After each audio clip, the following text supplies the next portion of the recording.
Good morning, class.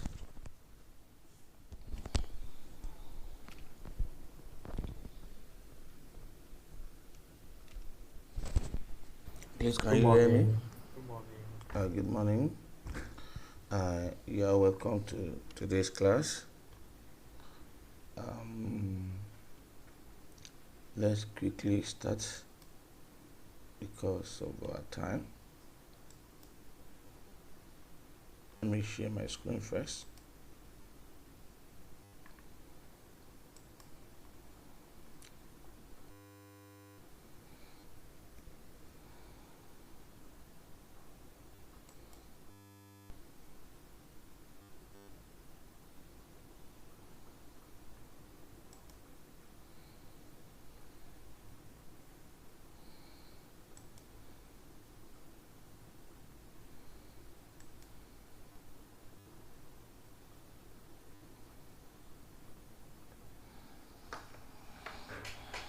Can you see my screen?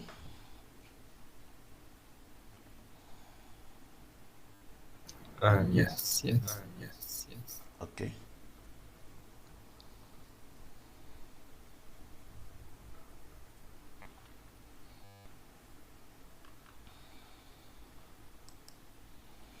So today we want to look at the machine learning pipeline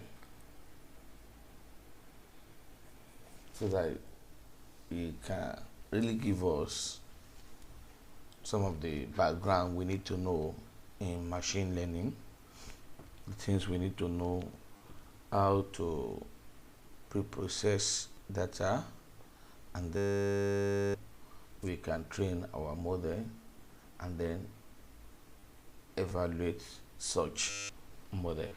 So we're going to make use of a California housing price dataset to go through the machine learning pipeline. And this database was based on the data from the 1990 California census. So it is not exactly recent, but it has many qualities for learning. So we present it in recent data.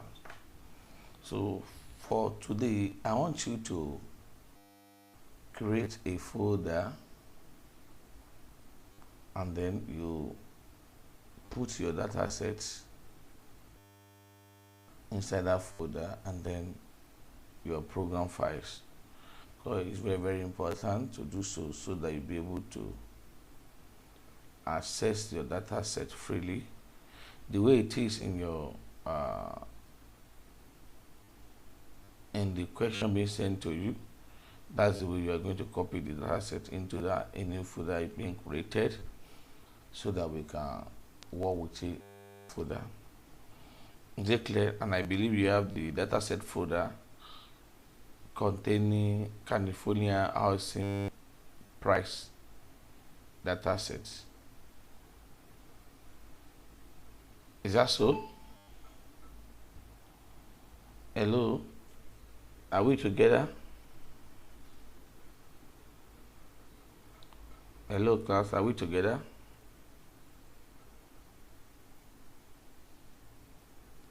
Hello?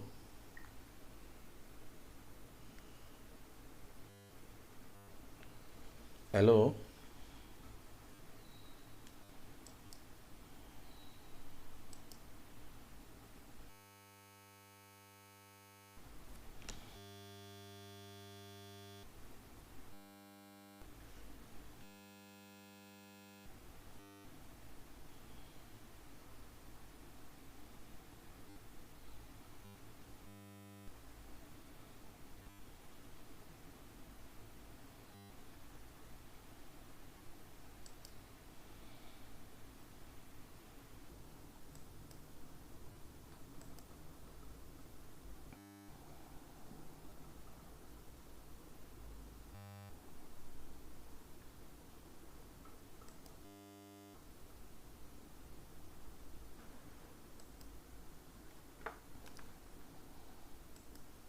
So, as I was saying, we're going to make use of a California housing prices dataset. And so when you want to start this work, I want you to create a folder, bring in your data sets, whether your data set is in the same place with your programming file. It's the same folder. Your data set is also in the folder that contains your program files. So with that, we will not have much issue with the data set of it. So now let's look at a big picture of this California housing price data set. So the first task, you are asked to build a model of housing prices in California using the California sensor data. Data has metrics such as the population, median income, median housing price, and so forth. So each in the California. So blocks groups are the smallest geographical unit for which the U.S. Census Bureau published sample data. So it contains about 3,000 people. So we'll call it a district for a short. So a model that we want to develop, that we want to model this morning should learn from the data and be able to predict the median housing price in districts, given all the other metrics. And so the first thing we need to do when it comes to machine learning is to frame the model. We need to frame the model and the problem. Sorry, we need to frame the problem. We need to know what type of learning we want to do. And basically, in machine learning, we have what to call a supervised learning. We have unsupervised learning, and then we have what to call a reinforcement learning. And then another thing we need to know is the classification task we want to do. Is it a regression task or something else? So we need to answer questions first, because if you cannot be able to answer this question, we will not be able to know what we are really doing. Is the data that I have, does it have a label or does not have a label? And what type of learning am I doing? And then what type of task am I performing? Am I classifying something? Am I regression task or something of that nature? So if we can be able to answer this, then we are machine learning work. So let's see. If you look at what we are trying to do is a supervised learning. Since you are giving label training example, each instance comes with expected output, street, median houses, median housing price. So also, moreover, it's also since you are asked to predict a value. When you are predicting a value in machine learning, you are doing what you call a regression task. So more specifically, this is a multiple regression problem, since the system will use multiple features to make predictions. And we're going to see all those things as we move on in this class. Also, when you are able to the type of problem you want to solve, then the next thing you need to know is to select a performance measure. Is for you to select a performance measure. So we need to know the kind of evaluation metrics we want to use. And since we are performing a regression task or regression problem, and then mean square error and root mean square error are the famous evaluation metrics that we can use. So because it gives an idea of how much error the system typically makes in predicting higher weight for larger error. So equation shows the mathematical formula to compute mean square error and root mean square error. So these are the equation for it. These are the equation for it, for the mean square error and root mean square error, as we are going to discuss further regarding this. So now let's launch our what do you call it, our Python environment Jupyter notebook, and then let's see how we can get this work done. Remember, I told you to create a different folder, create a both data and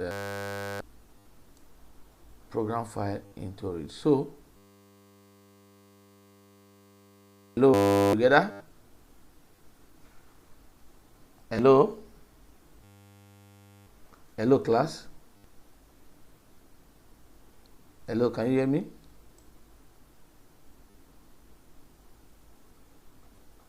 Hello, can you hear me?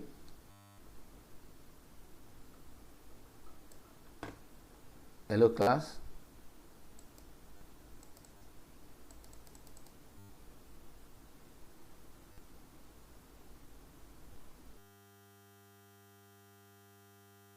Me?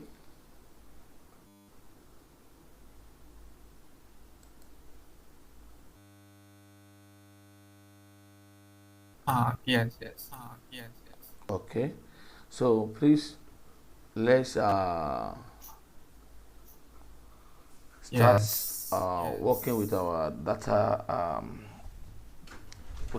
sets, and then with our program file. So Yes. try and create a folder and pull the data sets at the same time and pull.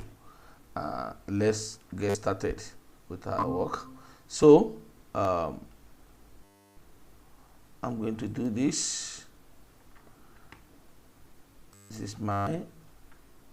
I'm going to minimize this so that we can, let me put it here, put our questions here also.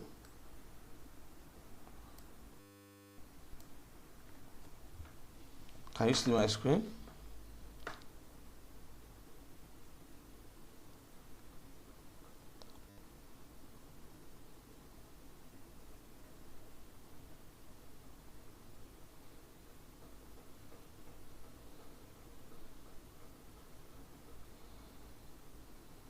Yeah, can.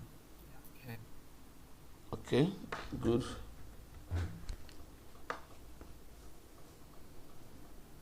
So the first thing we need to do is to do a setup.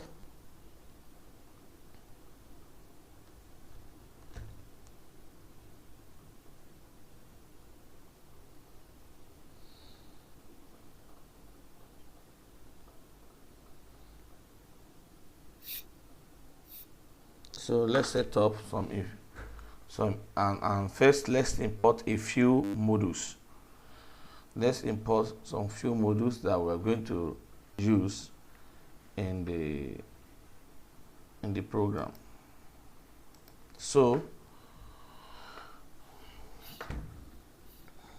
some of the common modules are, we need what we call a matplot library to plot figures. We need sklearn. We need numpy. So we are going to import some of these. So let's start by say sklearn. Let's import sklearn.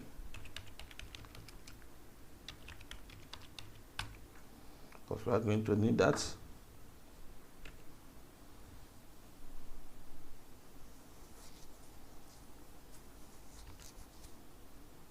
Let's import mp as mp, and then let's import OS to link up with some of these the operating systems and some other things. So we've done that. So let me save my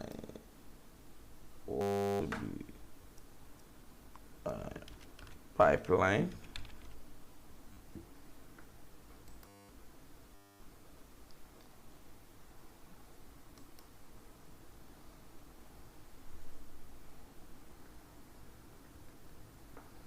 So the next thing we need to do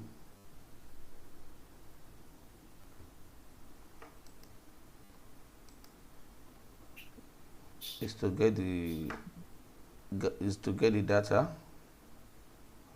We need to get the data. So for us to be able to do that, we're going to load the data with the help of pandas. So we write a small functions. Write a small function to load the data. So this function returns a panda data frame object containing all the data. So how do we do that?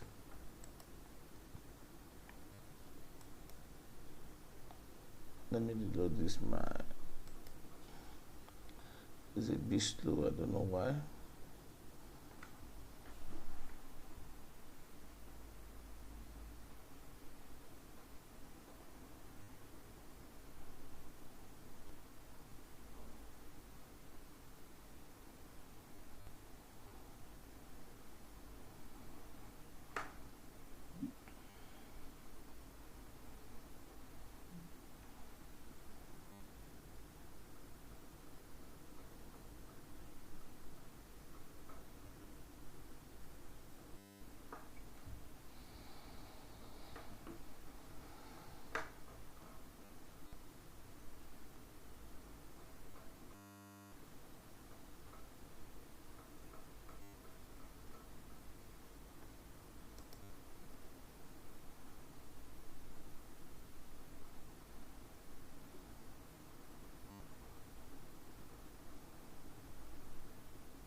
Okay. So let me import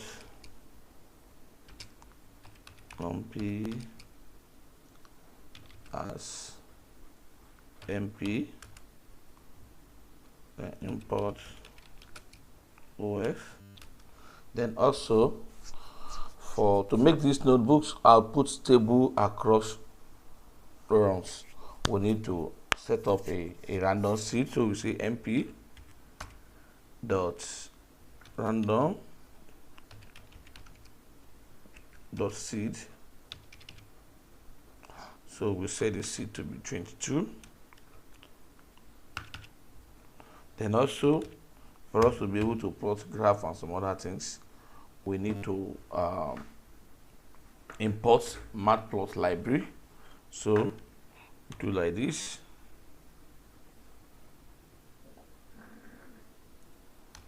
Matplots.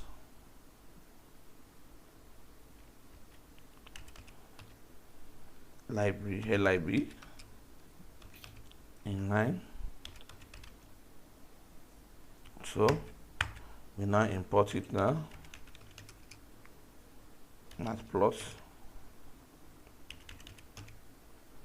lib dot pilot as pxt. So we have already prepared our environment. So let's get it wrong.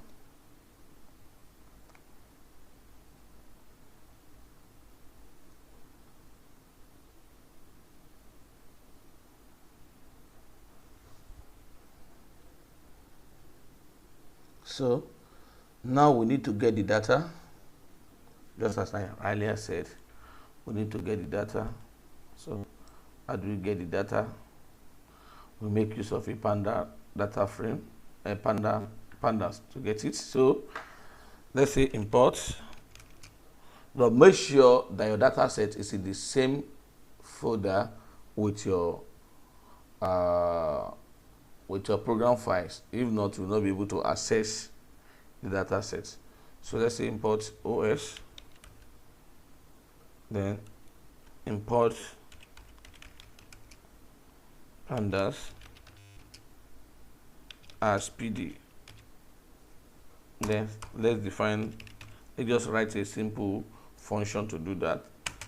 Define load underscore housing underscore data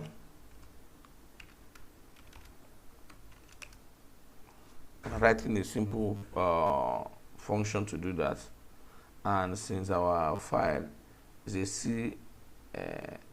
CSV file, is a data, is a Microsoft Excel file. And before we even go further, let me show us the file so that we'll be able to know the file we are working with. The data set. So we are using this housing. And if you look at the files, the content of the files, you see the way it look like.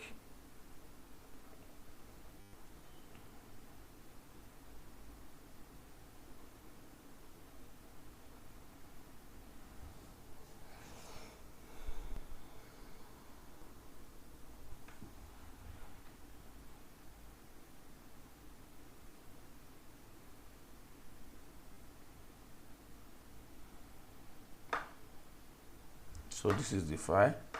This is the content of the data set. So you can see it's a bunch of numbers.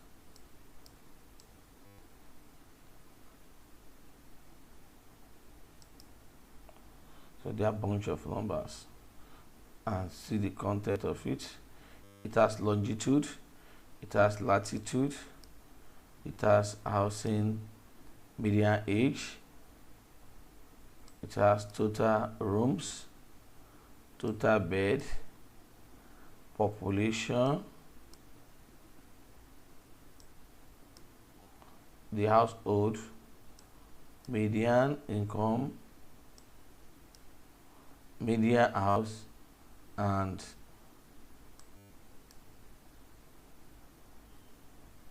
ocean proximity. So these are the content of the data set we want to work with. And so let's see how we bring this data set up in our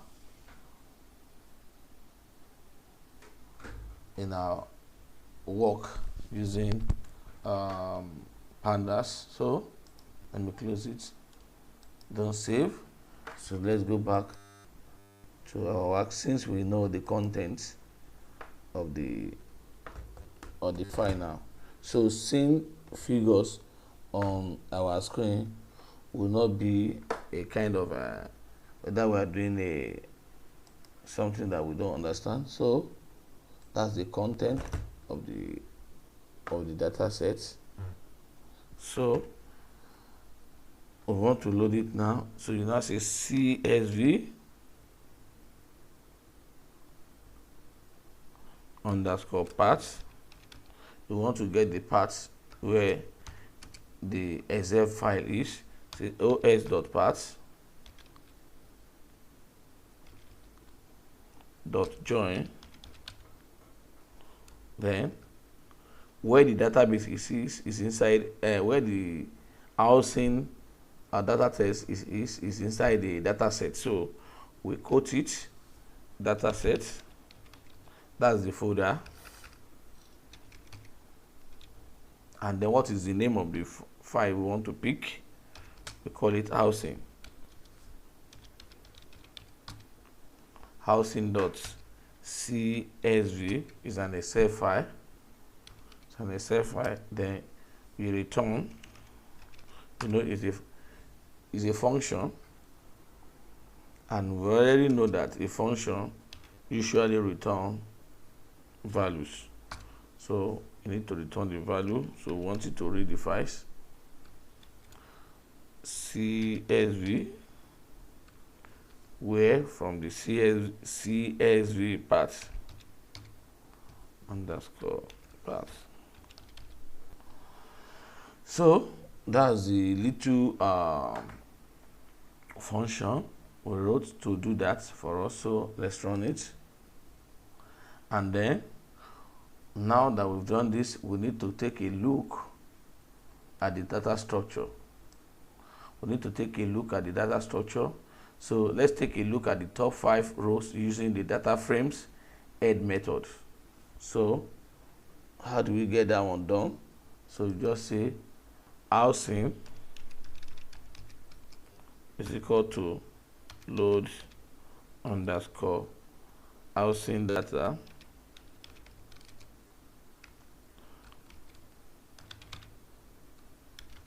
then say housing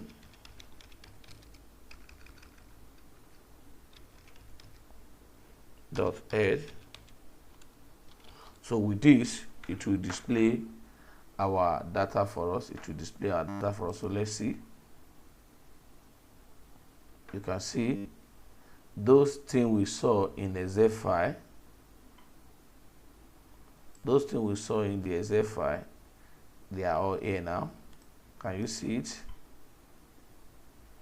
You can see longitude, latitude, housing median age, total room, total bedroom, population, household, median income, median house value, then ocean proximity. These are the data, and since we are interested in loading just 5 of it, we make use of a panda to do that. So are we together? Are you following? Yes. Yes. Can you see something of that nature? Did you see something of that nature? Something you saw on my screen, on your own screen too? Yes. Yes. Okay, good.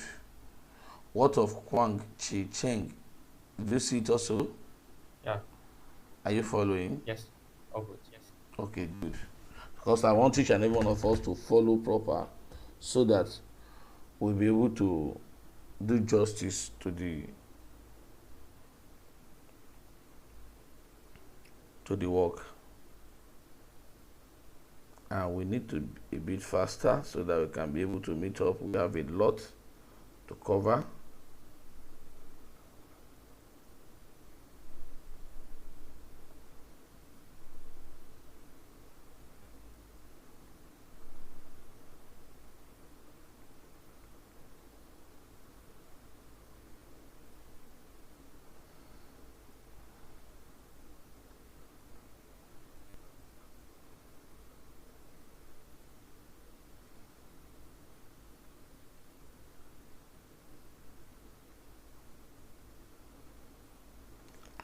So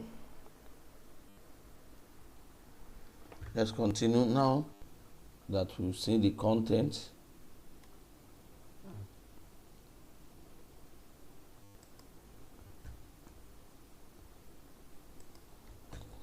So we've seen the content, we've seen the data structures.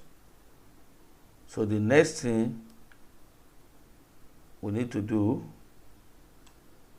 as rightly said, that each row represents one district. There are 10 attributes. You can see the first 5 in the output: longitude, latitude, housing, median age, total rooms, total bedroom, population, etc. So the next thing we now need to do is to get the information about it. So the information method is used to get a quick description of the data in a particular in particular, the total number of rows and each attribute types and number of non-values. So let's try and get this information. And how do we do that? You just say housing dot info, and then we run it. It will tell us what we have. You can see it. We have longitude, non-value, and then the type is a floating data type.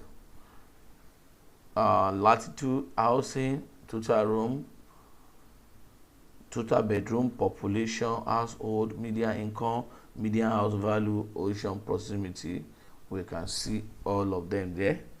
We can see all of them there. The data type, we have floats of 9 type, and then we have one object.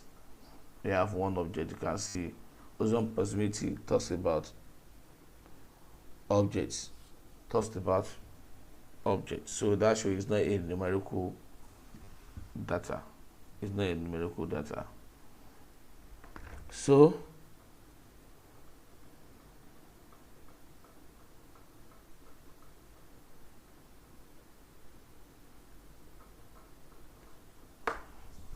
the next thing, let's see the next question.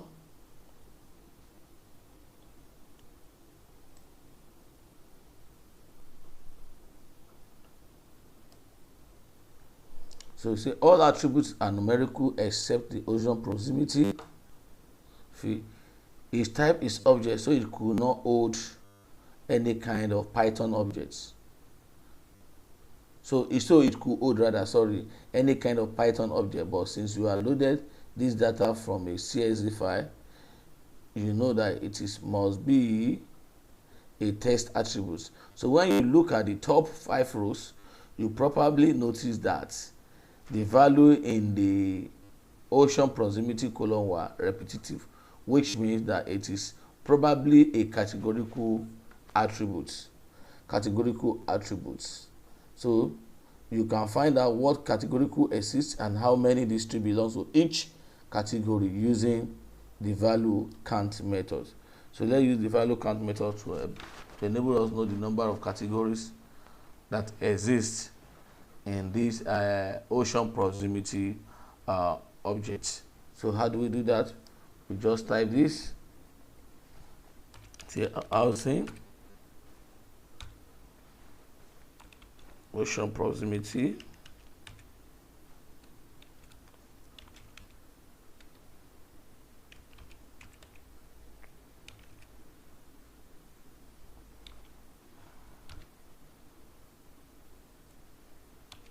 dot value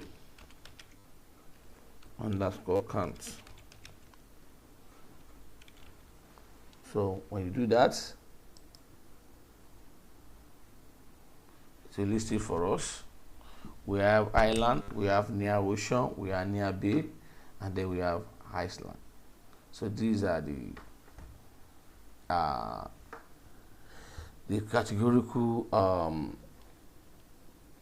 data that we have in ocean proximity. So now for us to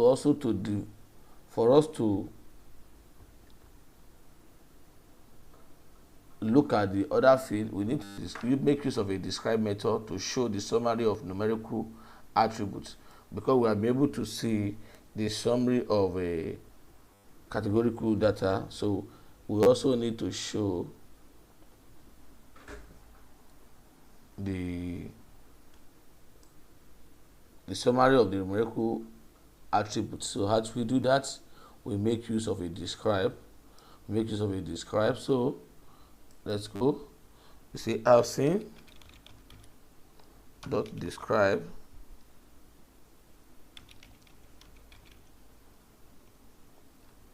So what we are trying to do is to get the understanding of our data sets. We are trying to understand our data set because that's the most important thing. You need to know what you have. If not, you will not be able to use such a data set in machine learning pipeline. So there we have the count, we have the mean, we have the minimum, we have the maximum rows. So all these things are self-explanatory. Note that the values are ignored. So for example, count of total bedroom is 20,433, not 2640, because all other value are 2640, but total number of bedroom is 20,433. That's so there are missing values there. We are going to do justice to that when we get to that place. There are missing values, so we are going to do justice to that. And then also, let's try and see how this our data set is being represented by histograms. So we type, we come up with a code that can display the histogram for us and see how it look like, so that we can get proper understanding of what we are doing. So we say housing.hist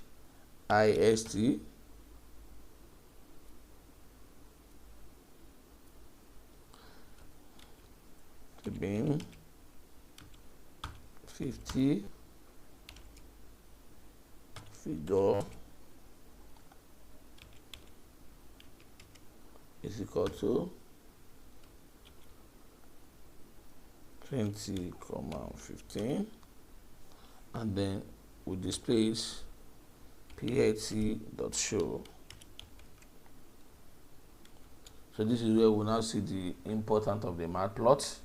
So now we want to plot the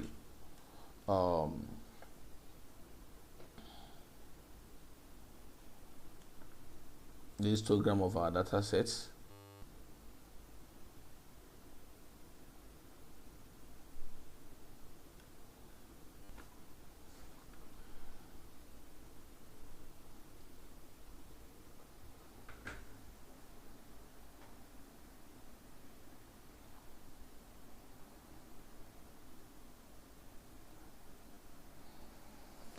It's still coming. The system is a bit slow, so taking time.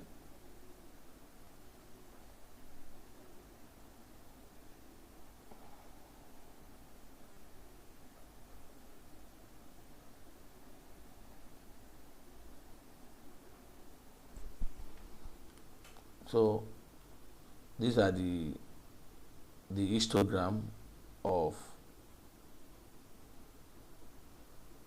the data sets, and we have different attribute that is being displayed there. So there are some things we need to know based on the document we have. There are so many things we need to know about it. So like if you look at it properly, the median income attribute does not look like it expressed in US dollar. So after checking with the team that collected the data, you are told that the data has been scaled and scaled to 15. That is 15.0001 for higher median income, and at 0.5 for actual 0.5, actually 0.449 for the lower median income. So also the median age, also they explain a lot of things there. So like in the housing median age and the median house value were also capped. The latter may be a serious problem since it is your target attributes, that is the label. That is, we're talking about the median house value. That's the label. So we may really have an issue there, because your machine learning algorithm may learn that prices never go beyond that limit, because they give us a limit in this graph. You need to check with your client team, the team that will be using your system output, to see if this is a problem or not. So if they tell you that they need precise prediction between even beyond 500 USD. Then you have you may have mainly two options. One, to collect proper label for the districts whose label were capped, or two, remove those districts from the training set and also from the test set, since your system should not be evaluated poorly.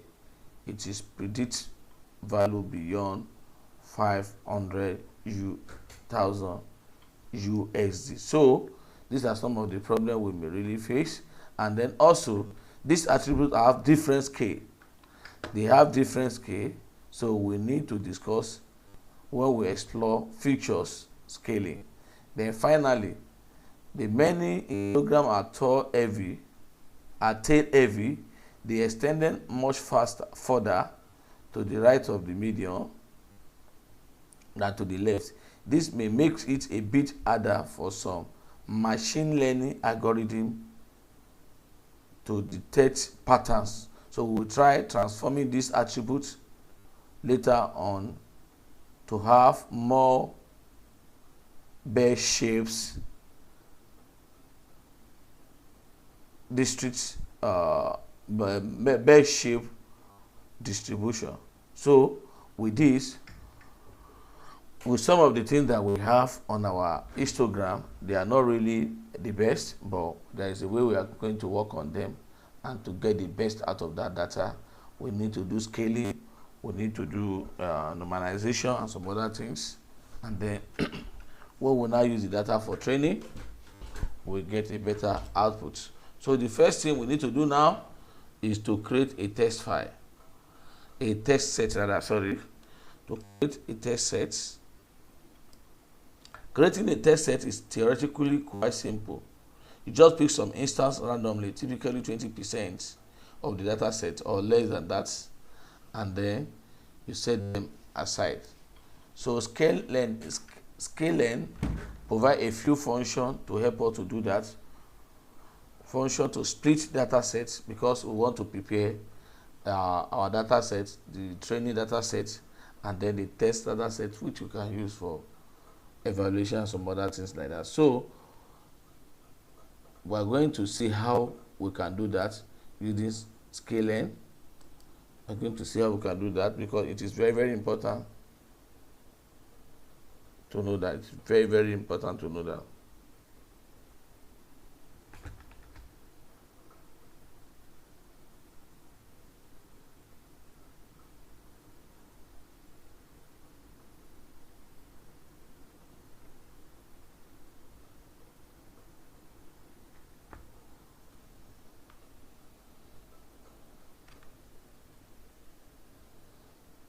Sorry.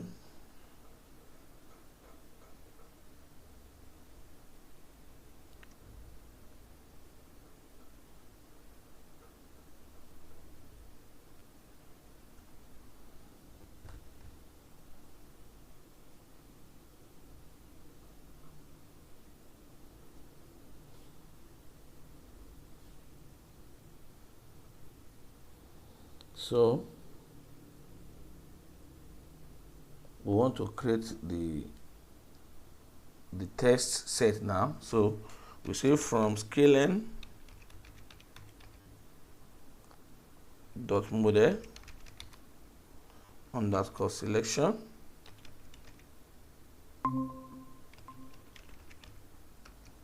so we say import train underscore test underscore split.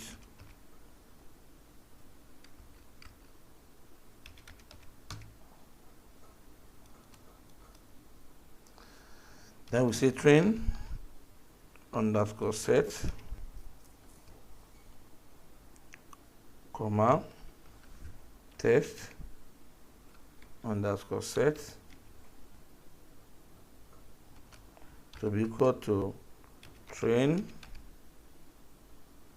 underscore test underscore split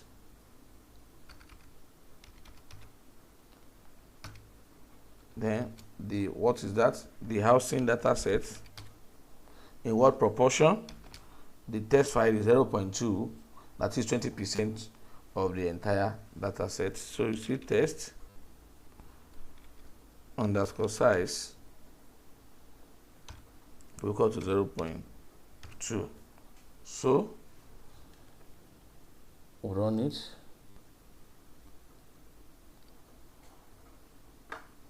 And then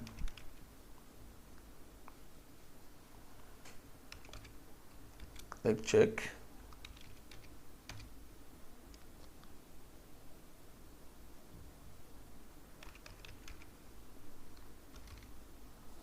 So let's check the information.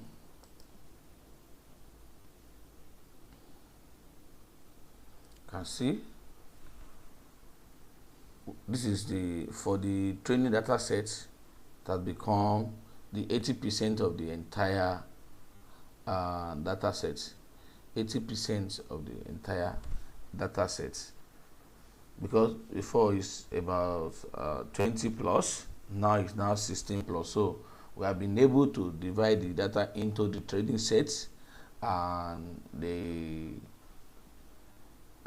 test set. So the training set is the 80% of it, and then the test set is what do you call it, is 20%.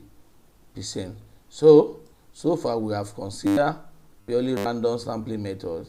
So this is fine if the data set is large enough, especially relative to the number of the attribute. But if it is not, you run the risk of introducing a significant sample bias. So the next thing now we need to do is to discover and visualize the data to gain insights. We need to try to gain insight into our data, so we need to do some visualization of the data and things like that. So how do we do that? We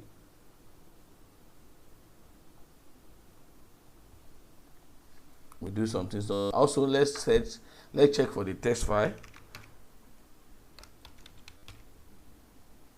.info. We want to know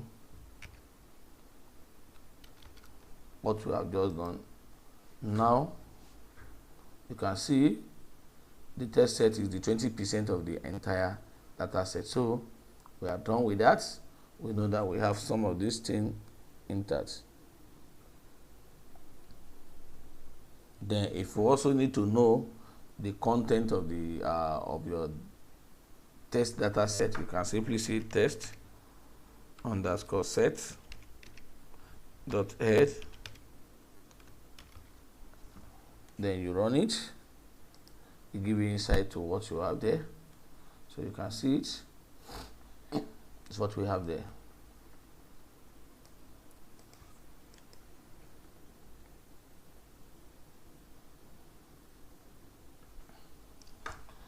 So before we do the visualization, there is a need for us to copy. Sorry, please. There is a need for us to copy our training data set for security purpose. So just say housing is equal to train underscore set dot copy. So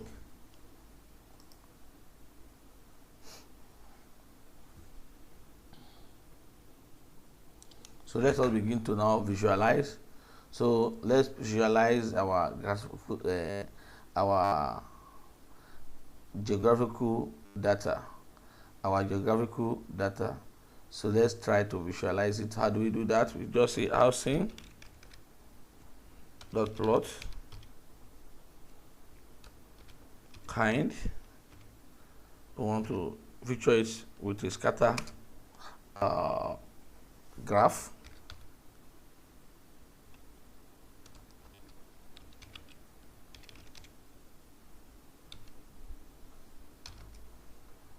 The x-axis should be longitude.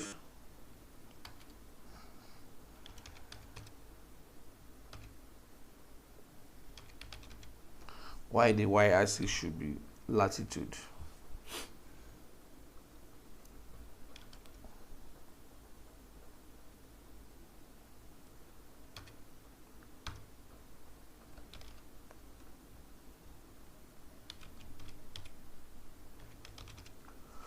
So let's see what happened.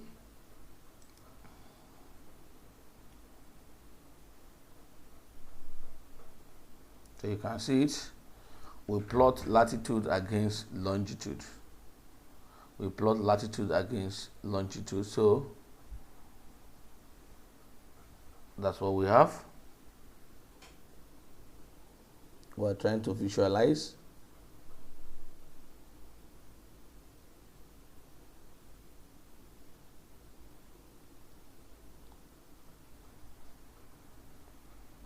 So as you say, this look like California, all right, but if you check on your graphical something on your map, you see that it look like a California, but other than that, it's hard to see any particular patterns. Setting the alpha option to 0.1 make it more easier to visualize the place where there is a highly populated or highly density of data points. So let's try that. Let's try that and make use of alpha to be equal to 0.1 to be able to tell us where the whole thing is where is densely populated and where is sparsely populated. So we're going to say, permit me to copy this also, and then we just add something to it. I copy this, I bring it here, and then we introduce alpha.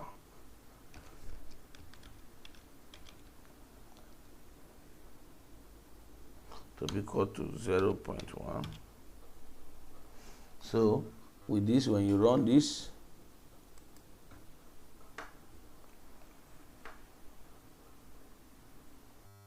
so you can see the difference between the first one and the second one, where you see all those thick color. That shows they are highly populated. So now much better, you can clearly see the highly density area, namely the Bay Area and around Los Angeles and San Diego, plus a long line of fairly high density in the Central Valley, in particular around Scamato and Fresno. So more generally, our brain are very good at spotting patterns on picture, but you may need to play around with the visualization parameter to make the patterns stand out. So let's look at the housing prices, the radius of each cycles representing the district populations, option S, and the color representing the prices, option C. We will use a predefined color map options. C map called jet, which range from the blue, the low value, to red, the high value. So we still want to do more visualization. So let's see how we come out so that we're able to see some of these things properly. The prices, how it goes up, where it goes up, and things like that. So how do we do that? We write a small code also to do that. Say housing dot plot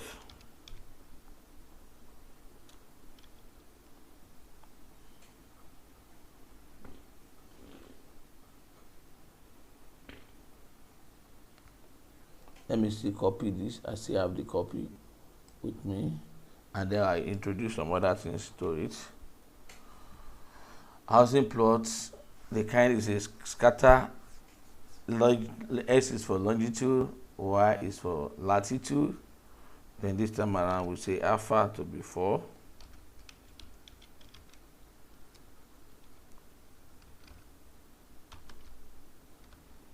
.4.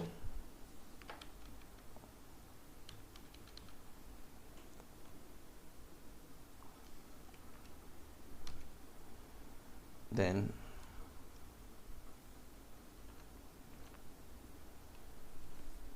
X to be equal to housing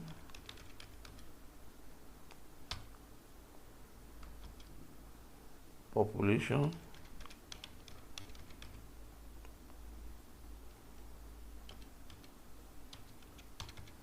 by 100, then label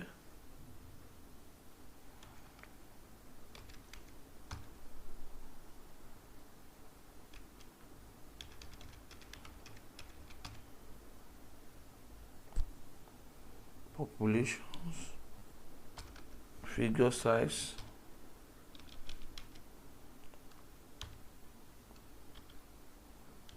then comma 7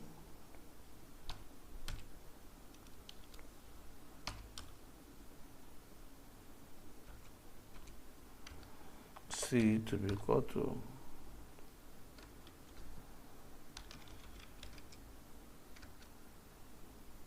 media underscore house underscore value, then C map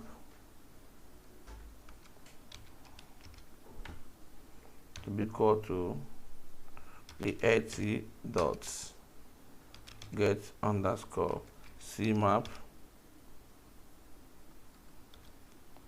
call it jet, and comma color bar,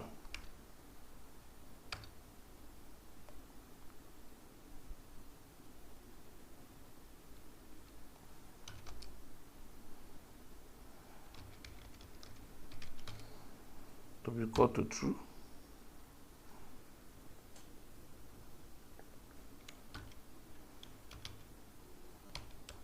Then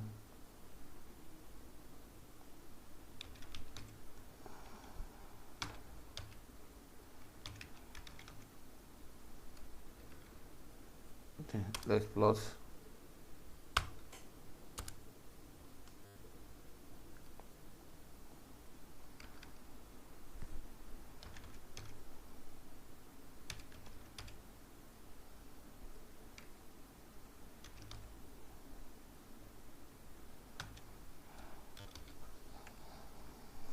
so let's see it. Error undated does not match any outside. Okay,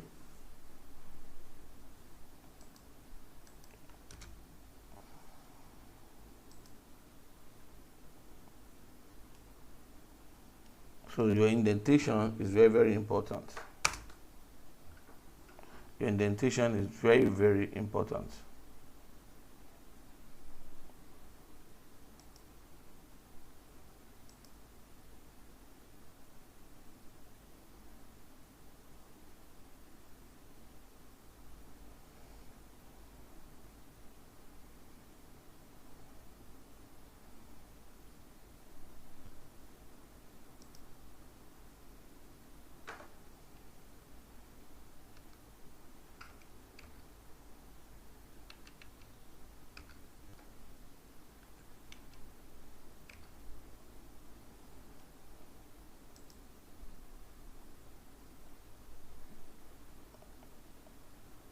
Unexpected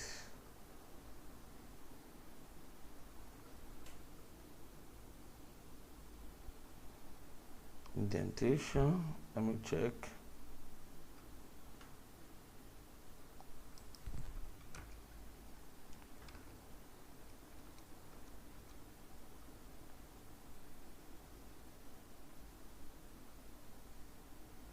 Housing population comma label is equal to population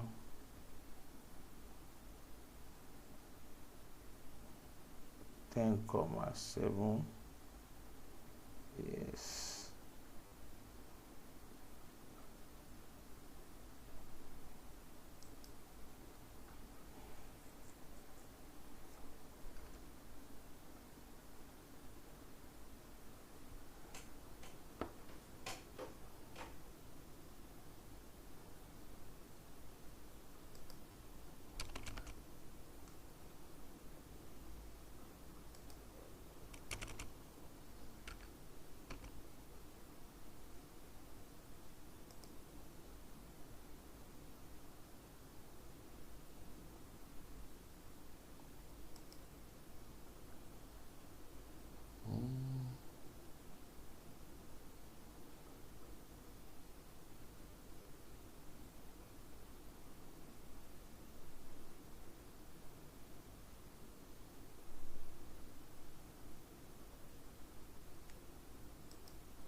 Ocean, comma, yes. C median, comma, C map dot get underscore C map get color bar, comma,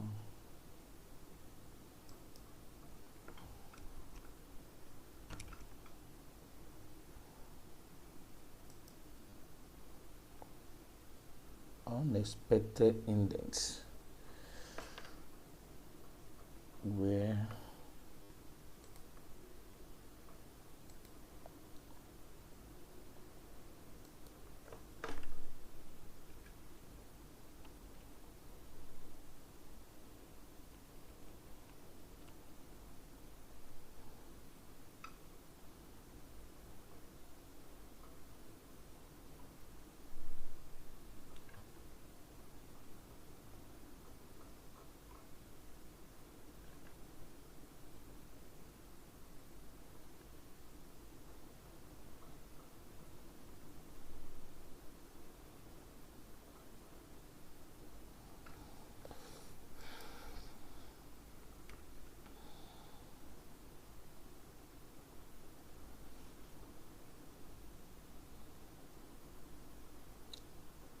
oh, I've seen it. I've seen it.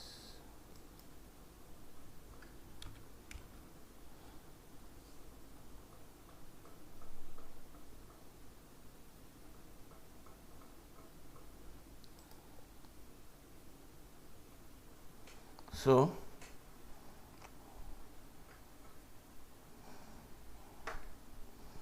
you need to check very properly where you're not supposed to put comma, where you're not supposed to put bracket and things like that.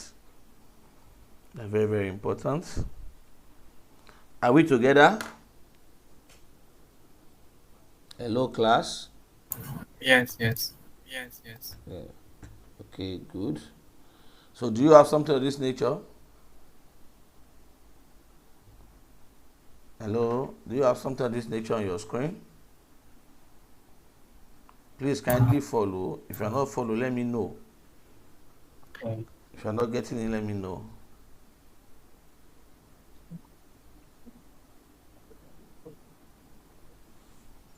Do you have this?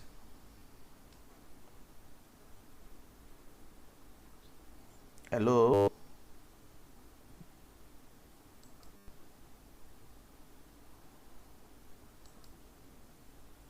Yes. Okay, you have something of nature. Good. Okay, good.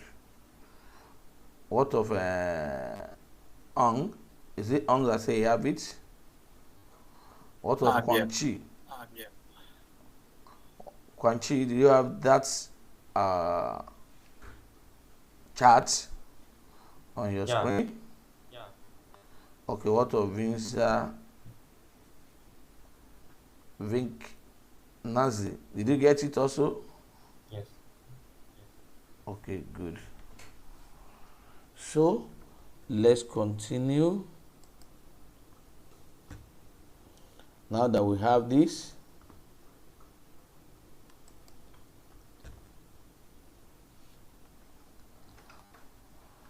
and what does this thing tell us? Say the image tells us that the housing prices are very much related to the location, e.g., close to the ocean and to the population density, as you can probably know already.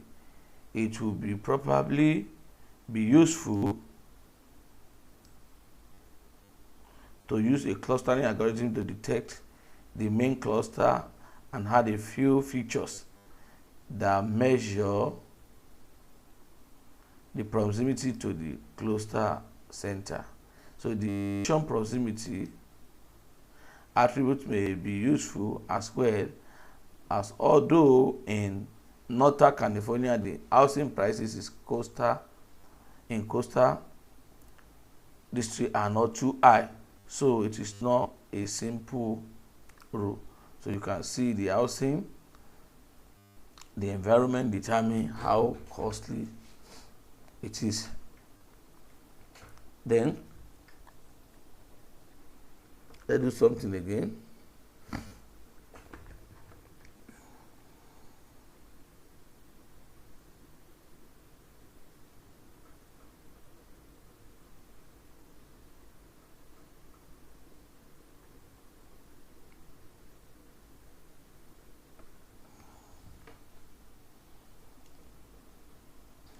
Let's import again.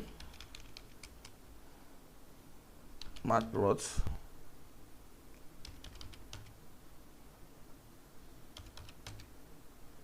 Dot image, because there is an image you want to as mping.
So let me still copy this.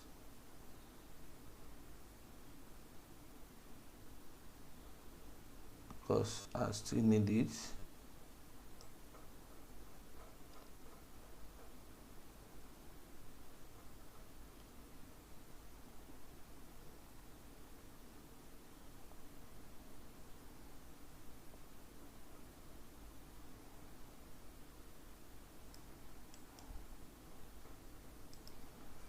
Copy this, okay.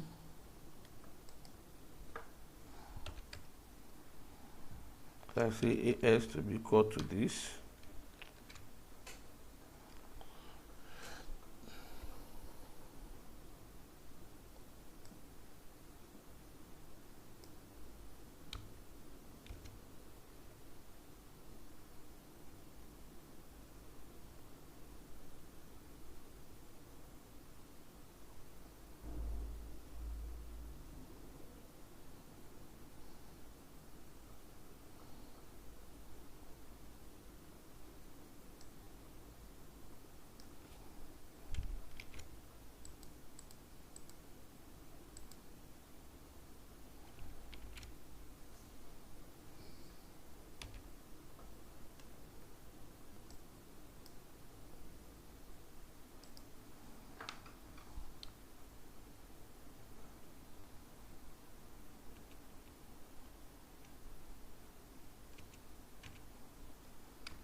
So we'll now show it. Next plot to show PLT.imshow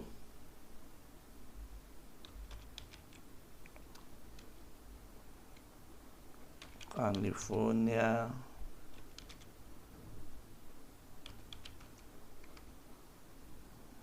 underscore image.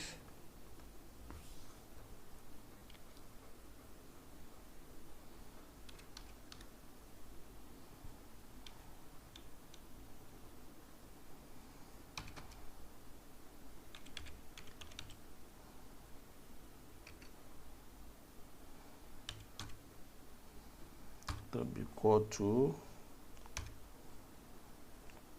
124.55 negative 133.80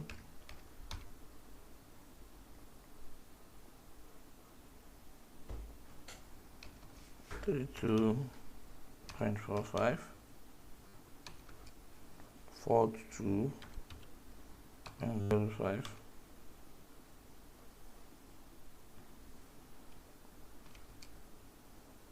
alpha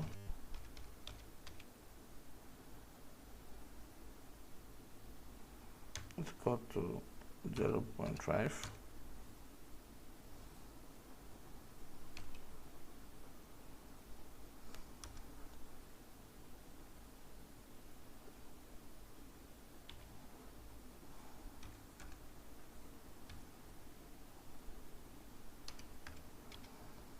CMAP to be equal to PLT.get underscore CMAP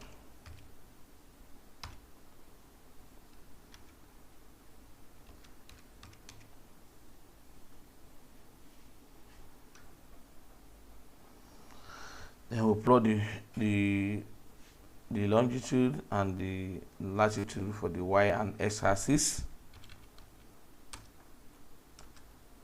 PLT dot y label, which is latitude rather, sorry,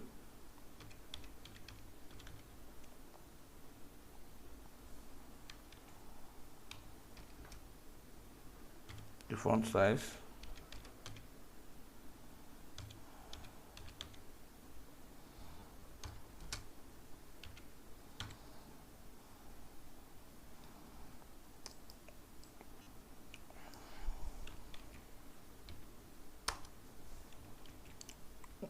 x-axis,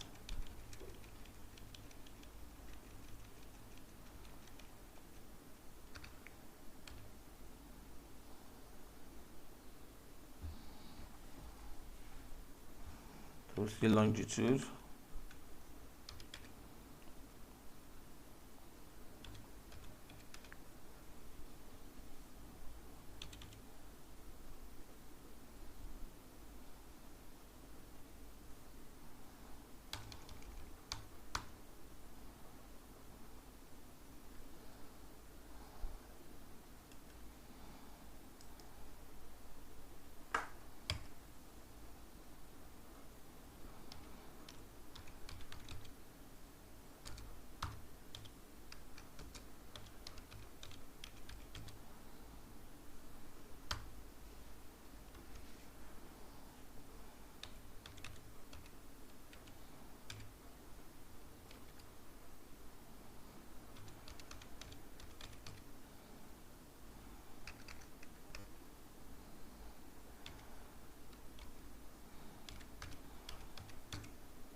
so tick underscore value,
So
C bar,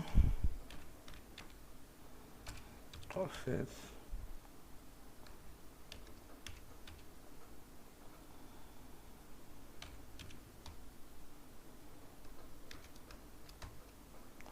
median,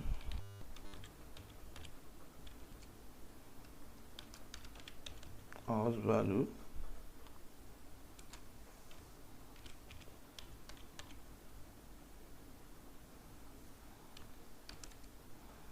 font size,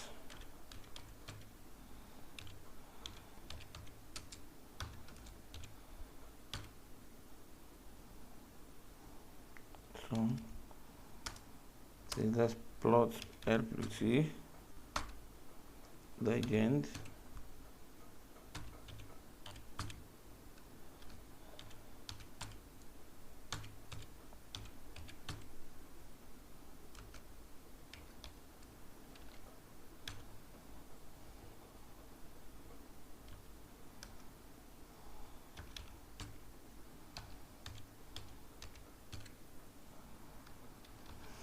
So that's the code. So let's see how it works.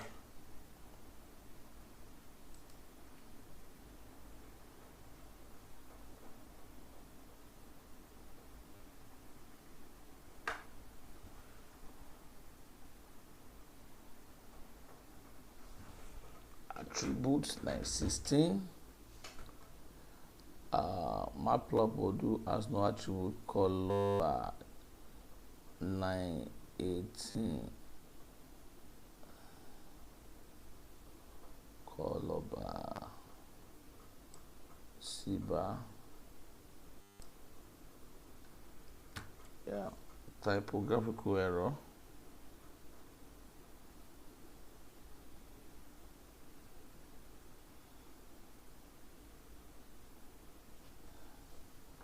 So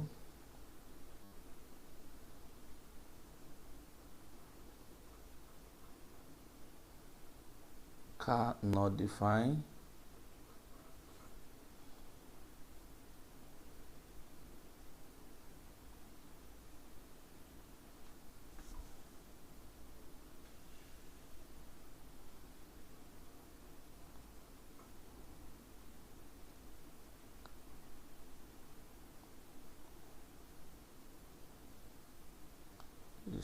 bar.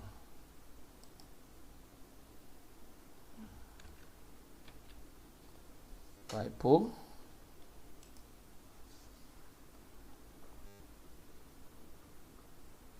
Okay.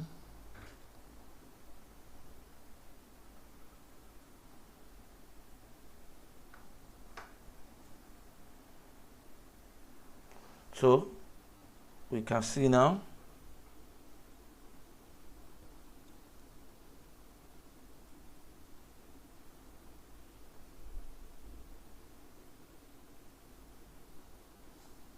some features are missing. So because we try to get the map of that area, try to get the map of the area.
Color bar.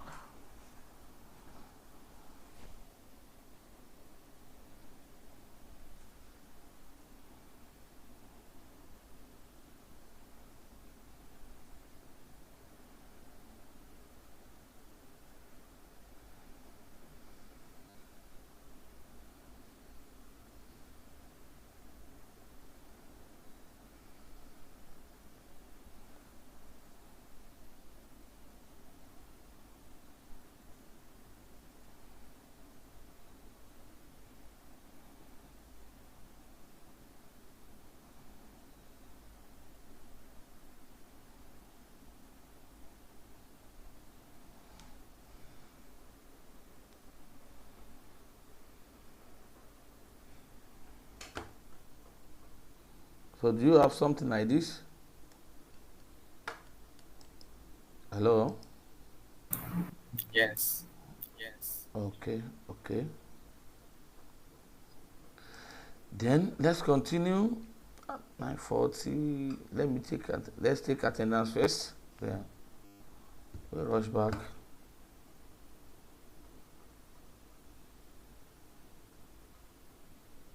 Because we still have a lot. Let me quickly mark attendance.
So you can scan your code now.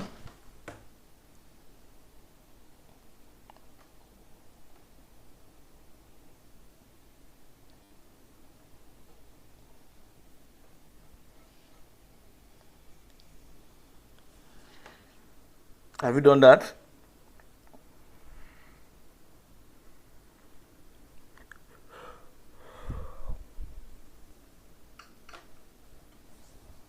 Hello? Yeah, sure. Yeah. Okay. Done already? Done Yeah. already? Yeah. Okay, good.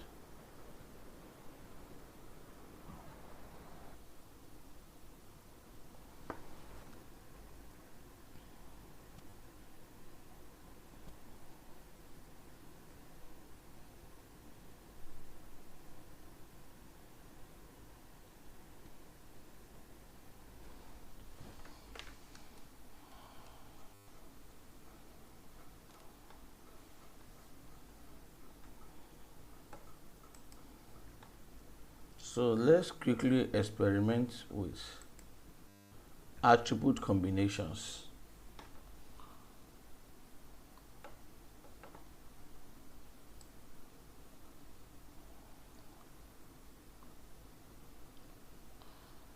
Like hopefully the previous section gave us an idea of a few ways you can explore the data and gain insights. So you find interesting correlation between the attributes, in particular with the targets. So attribute, you also notice that some attributes have some tail heavy distribution. So you want to transform them, e.g. by computing their logarithm. Of course, your mileage will vary considerably with each project, but the general ideas are the same. So one last thing you may want to do before actually preparing your data for machine learning algorithm is to try out various attribute combination. For example, the total number of rooms in a district is not very useful if you don't know how many households there are there. So what you really want is the number of rooms per household and the population per household. Also, seems like an interesting attribute combination to look at. So let's create this new attribute.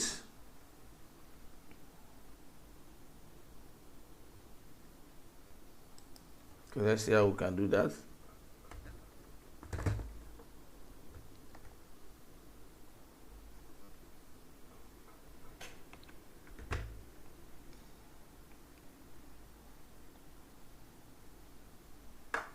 So we want to see how we can create a new attribute from the existing attribute by combining some of these attributes together. So let's say housing,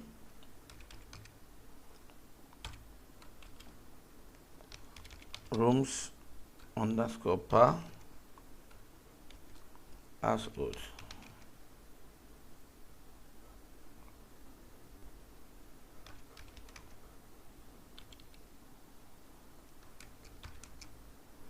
So it will be called housing. So we perform some mathematical operation there to give us what we want. Total rooms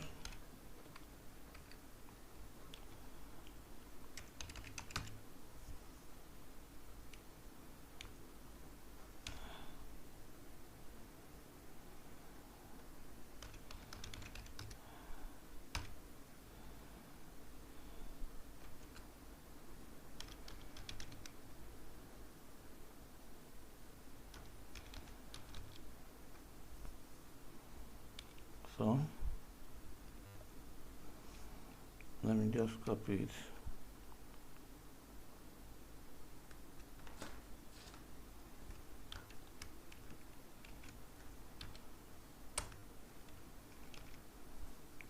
So population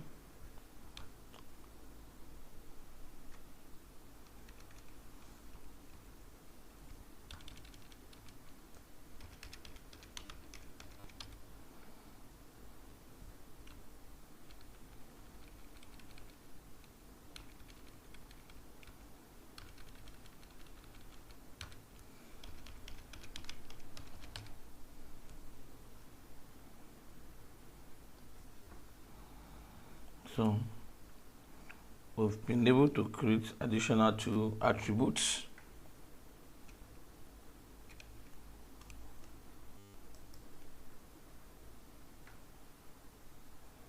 So let's plot it and see how it look like.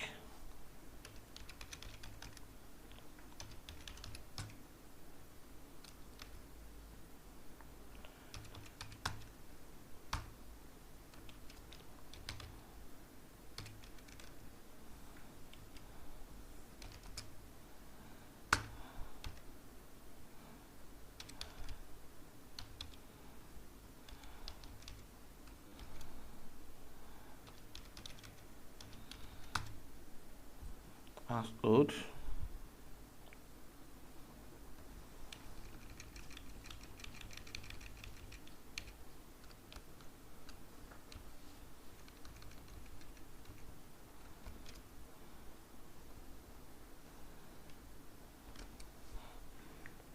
Y-axis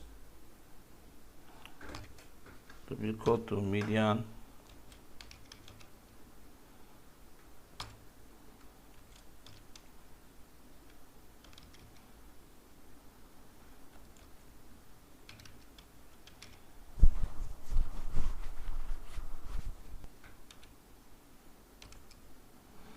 alpha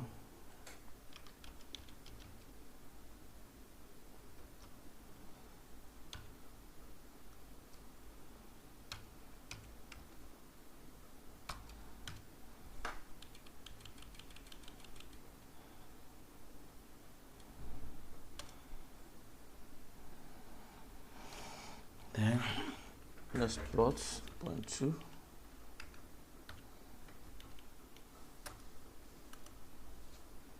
plt dot axis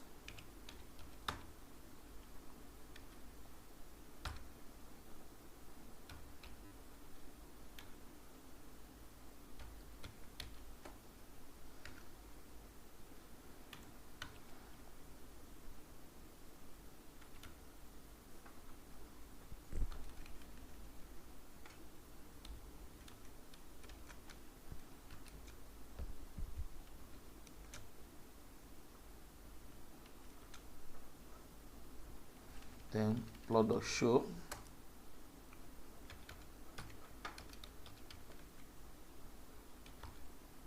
so we have something like this. You can see it based on the new attribute we created. If you want to describe it, you can just say housing dot describe to see what you have just done.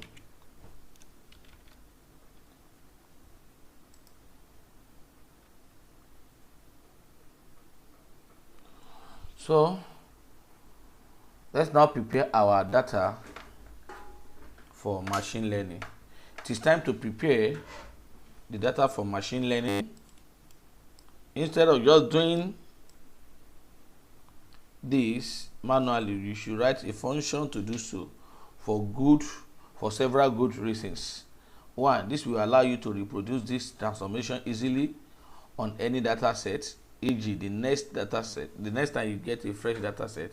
Two, you will gradually build a library of transformation function that you can reuse in future project. Three, you can use this function in your live system to transform the new data before feeding it into your algorithm. And four, this will make it possible for you to easily try various transformation and see which combination of transformation work best. So, but first, let's revert to a clean training set by copying the training set once again, because we have already done a lot of things on it. We've added an additional attribute to it and this like that. So we need to get a clean copy. And let's separate the predator and the label, since we don't necessarily want to apply the same transformations to the predator and the target value. So note that drop creates a copy of the data and does not affect the training set. So let's do that. How do we do that?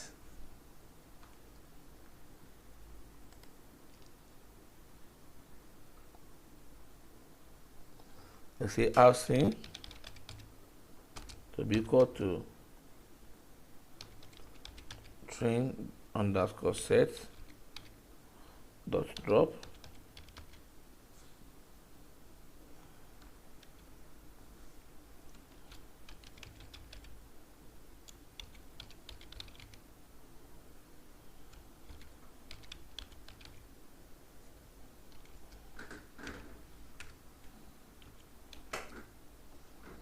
as this.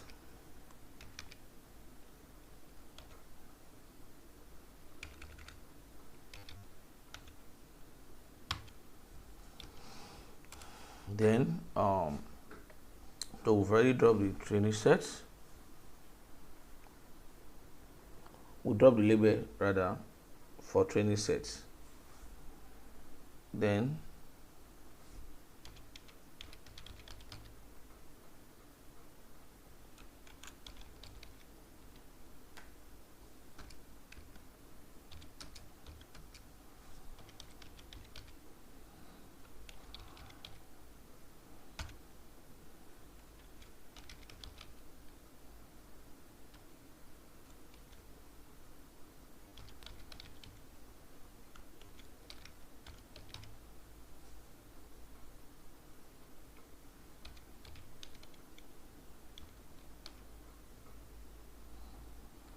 so we make a copy of it.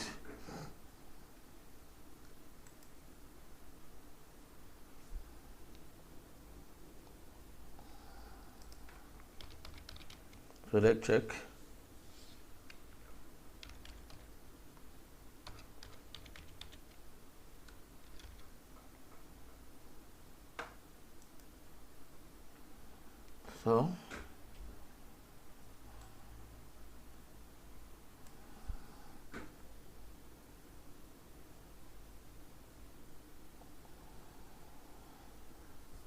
So here we add two useful attribute combination discussed earlier. So let's add it now.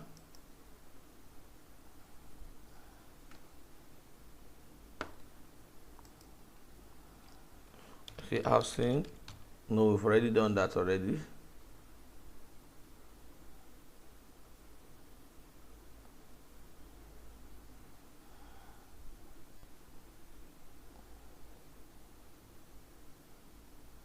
I think I still have the copy of it.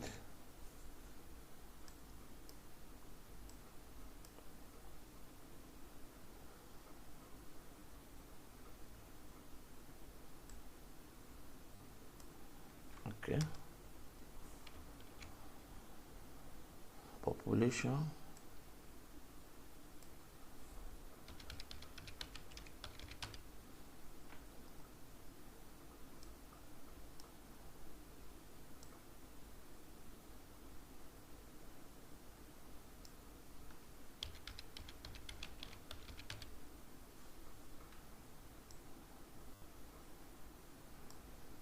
So let's check for the housing information now to see the newly added attributes.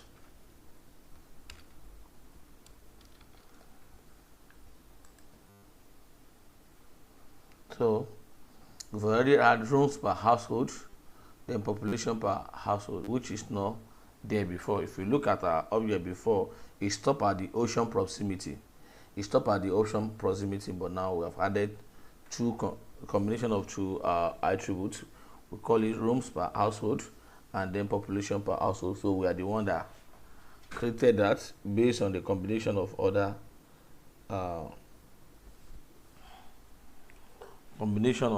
attributes. So the next thing we need to do is to do what we call data cleansing. Data cleaning. We need to cleanse our data to make it fit for machine learning algorithm. So most machine learning algorithm cannot work with missing features. So let's create a few functions to take care of them. You noticed earlier that the total bedroom attribute has some missing values. We've talked about that one before. It has some missing values. So let's fix this. You have three options. One, to get rid of the corresponding district. Two, get rid of the whole attribute. Then three, set the value to some value, that is 0, the mean, the median, etc. So you can accomplish this easily using data frame drop and fill now method. So we are going to use them to get it done. I'm going to use them to get it done quickly before our time runs out. So let's say sample underscore incomplete underscore row to be equal to housing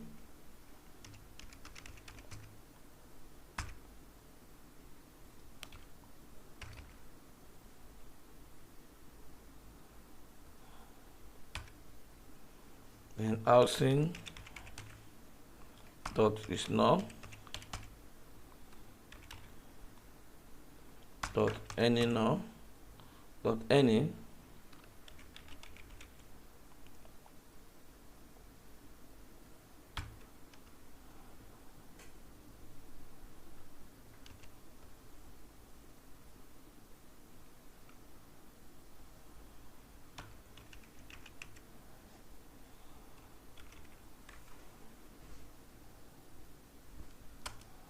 to sample. Let's check what we have done.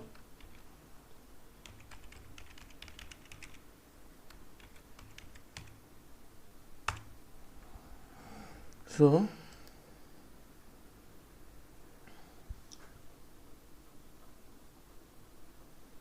okay,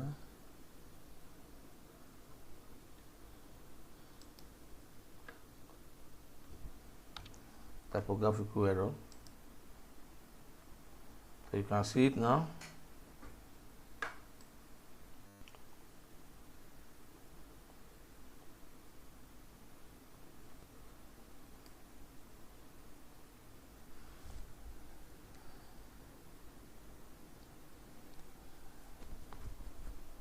So say sample underscore incomplete underscore rows dot drop na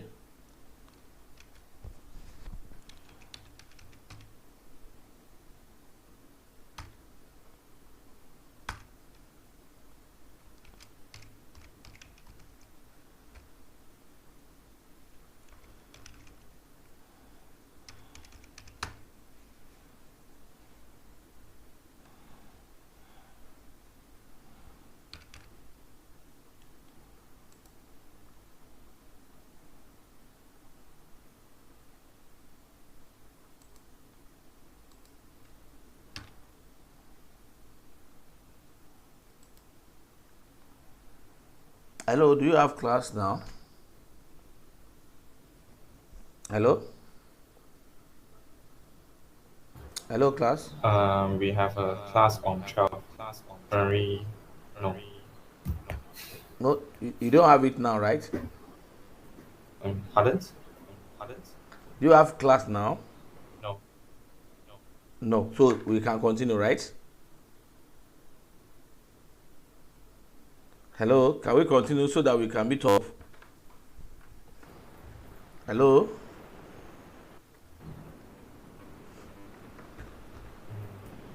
Hello, can I just take some few minutes? Sure. Okay. Okay.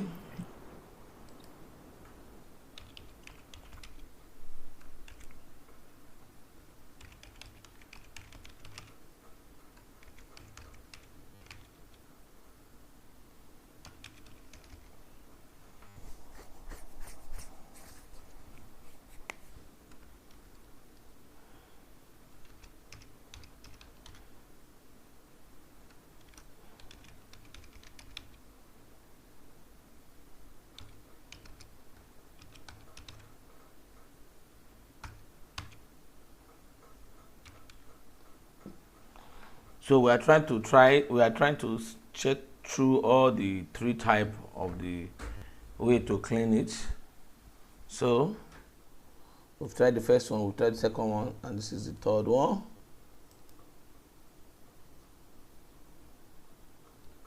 So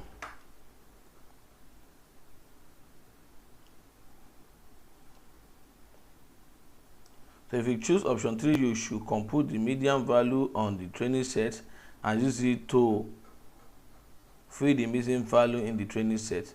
But also don't forget to save the median value that you have computed. You will need it later to replace the missing value in the test set when you want to evaluate your system, and also when the system goes live to replace missing value in the new data. So Sticklearn provide an handy class to take care of missing value. We call it simple inputter. Here is how to use it. First, you need to create a simple inputter instance, specifying that you want to replace each attribute missing value with the median of the attribute. So let's do that now.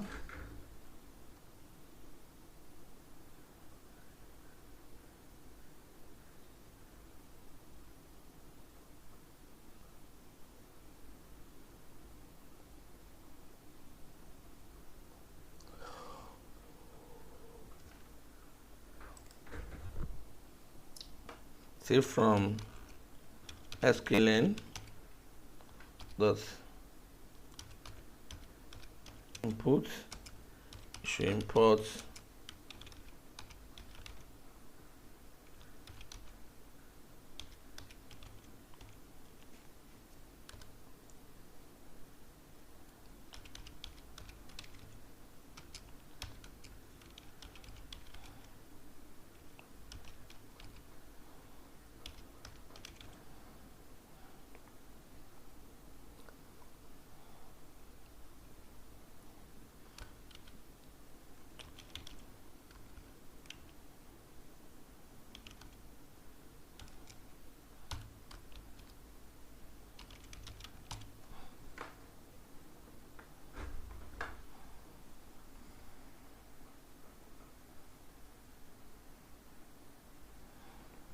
so since median can, so these are the way to do to compute the median and use it to feed the missing value. So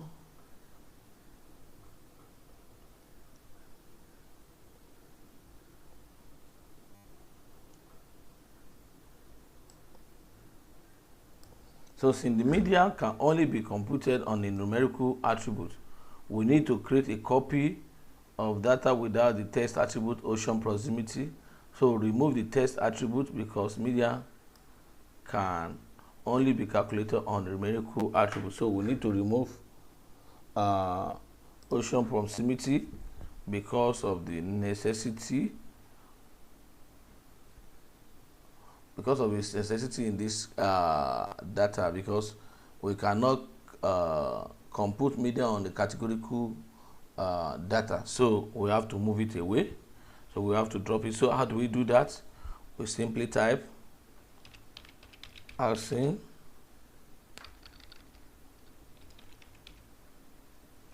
underscore num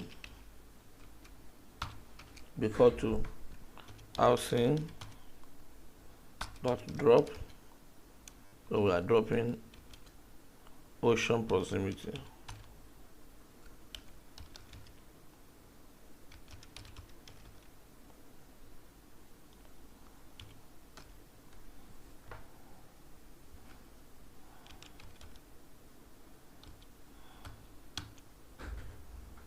So after doing this, then we'll now compute the median. We compute the median by saying input inputter dot fit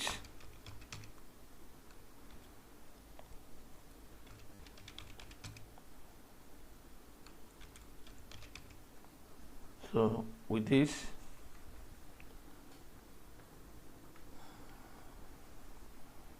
done what we wanted doing. So that's already done it for us. So now you can fit in the inputer, which we have done.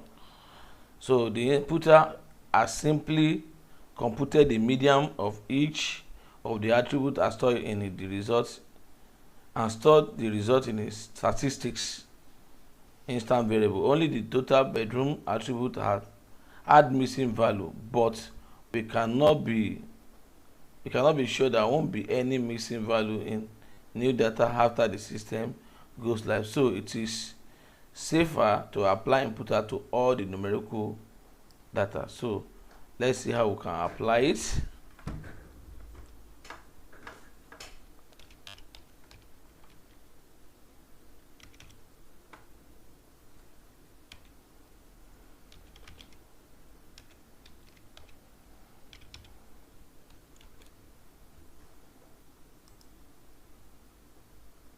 See, this is the statistics of the computed median.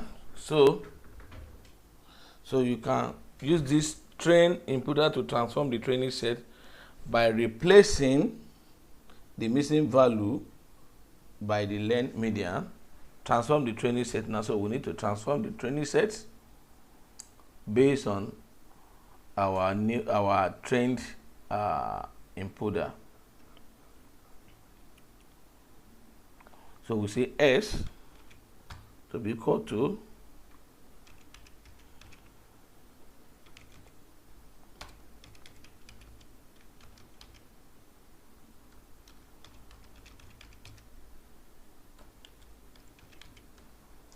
so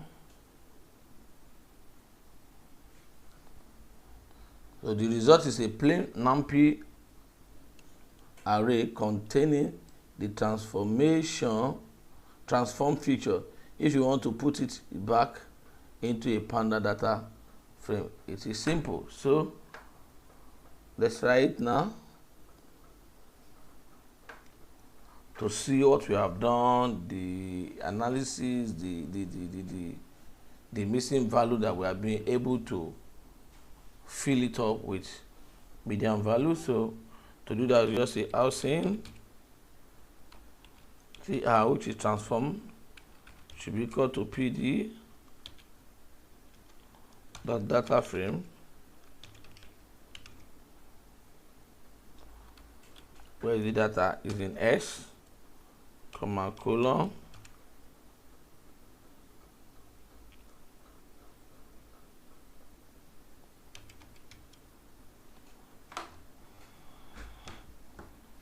to be equal to housing underscore num dot colon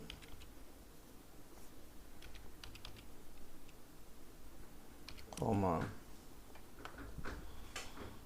index to be equal to housing dot index.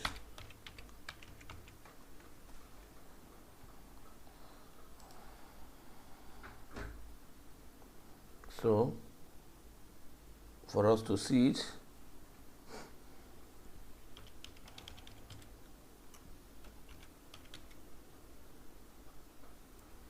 dot loc location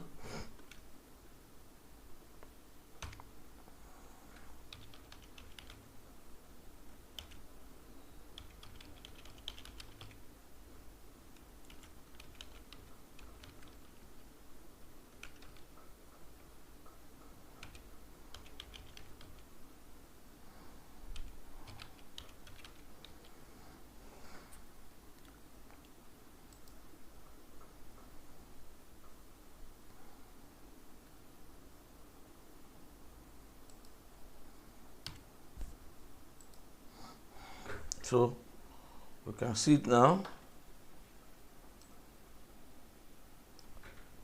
You can see we don't have the ocean proximity there again. We've already dropped it.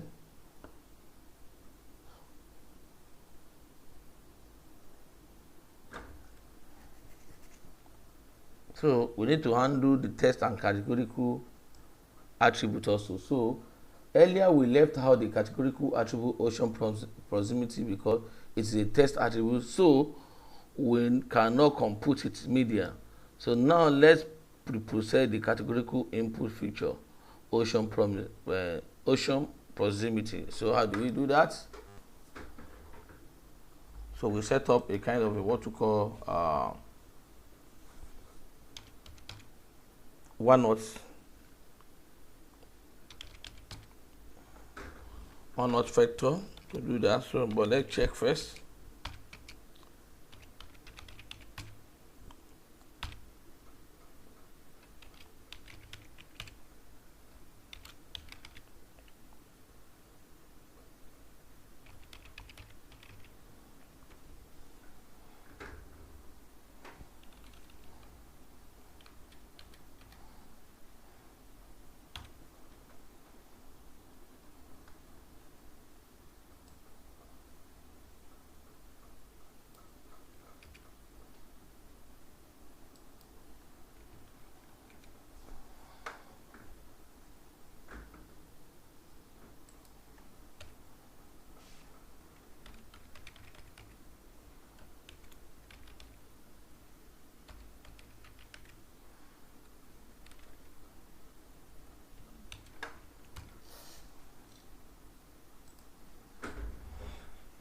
So you can see it 2, 3, 4, 5, 6, 7, 8, 9, 10.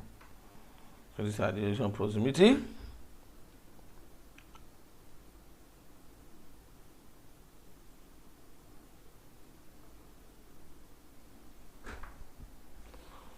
So for us to now handle the categorical value attribute, we make use of a one auth encoder to change it. So we are still going to use our sklen. So say from sklen dot pre-processing.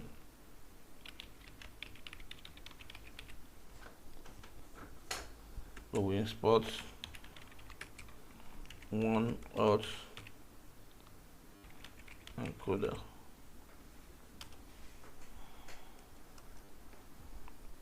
So cat underscore encoder is equal to 1 of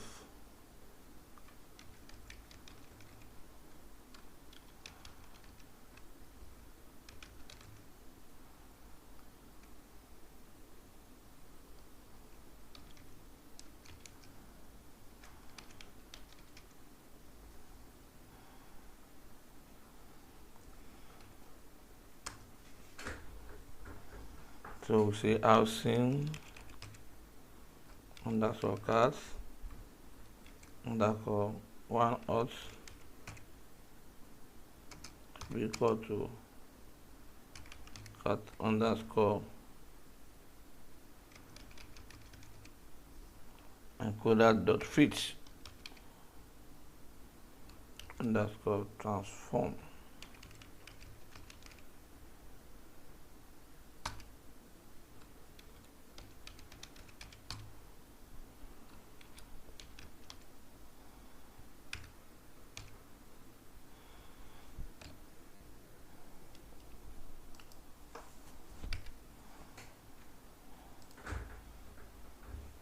So let's check.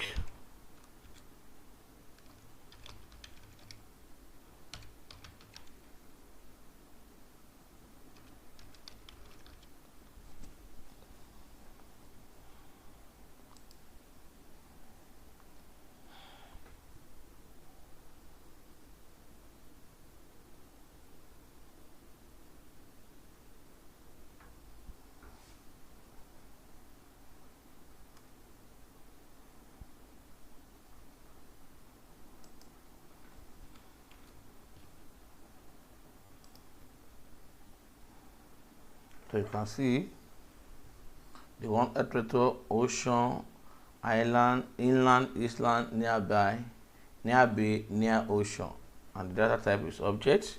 So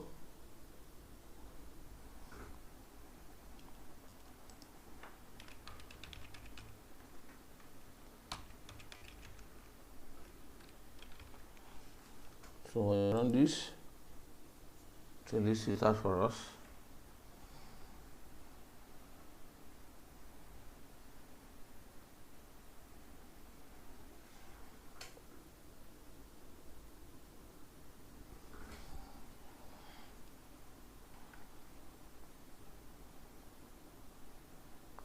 So let's quickly look at feature scaling. So one of the most important transformations you need to apply to your data is feature scaling. With few exceptions, machine learning algorithms perform well when the inputs numerical attributes have very different scale.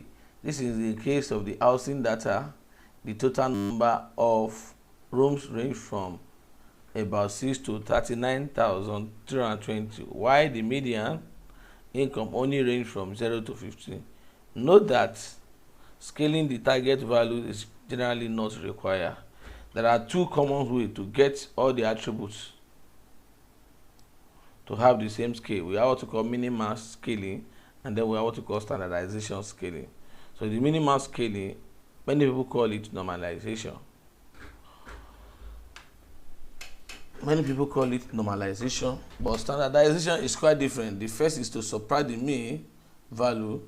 So standardized value always have a zero mean, and then it is divided by the standard deviation so that the resulting distribution has a unit variance. Unlike minimal scaling, standardization does not bound values to a specific range, which may be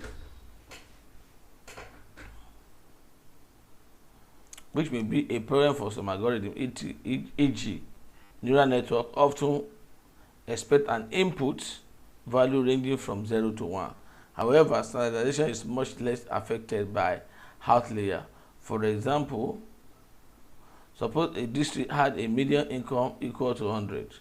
By mistake, minimal scaling would then crush all other values from 0 to 15 down to 0 to 0.15, whereas standardization will not be much affected. So scaling provide a transformation called standard scaler for standardization. So the transformation pipeline now, so let's see how we can do that.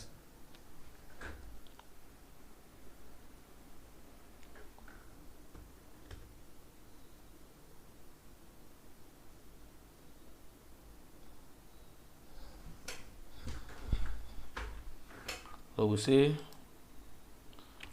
from scaling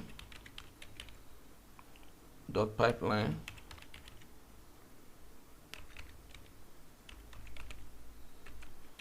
import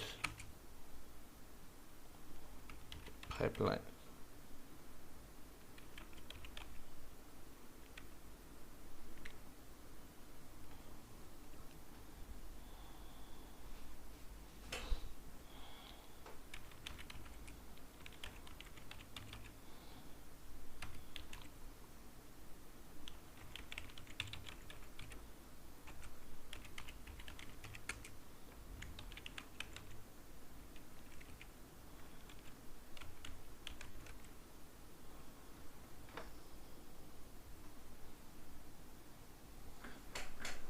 So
So what we are trying to do is to scale our data.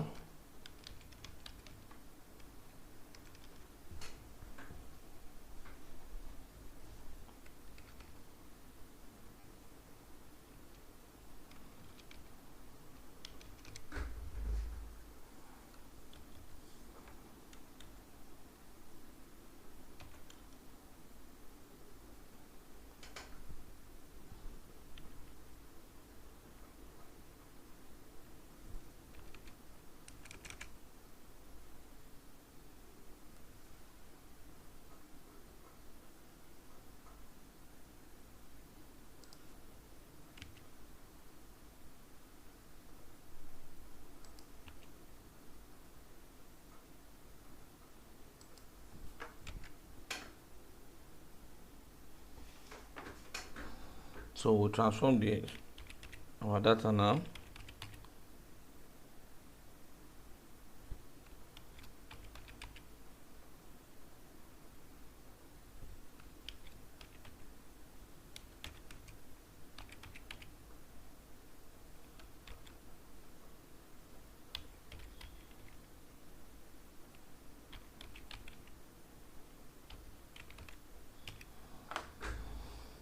So we fit it.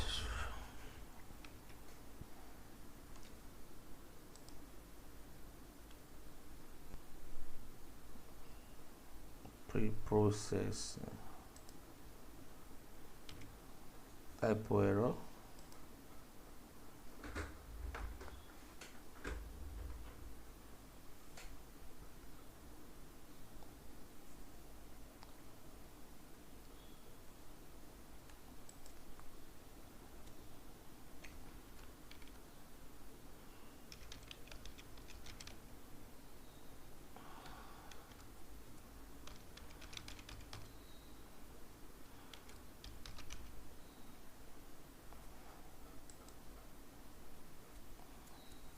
So let's check what we have just done.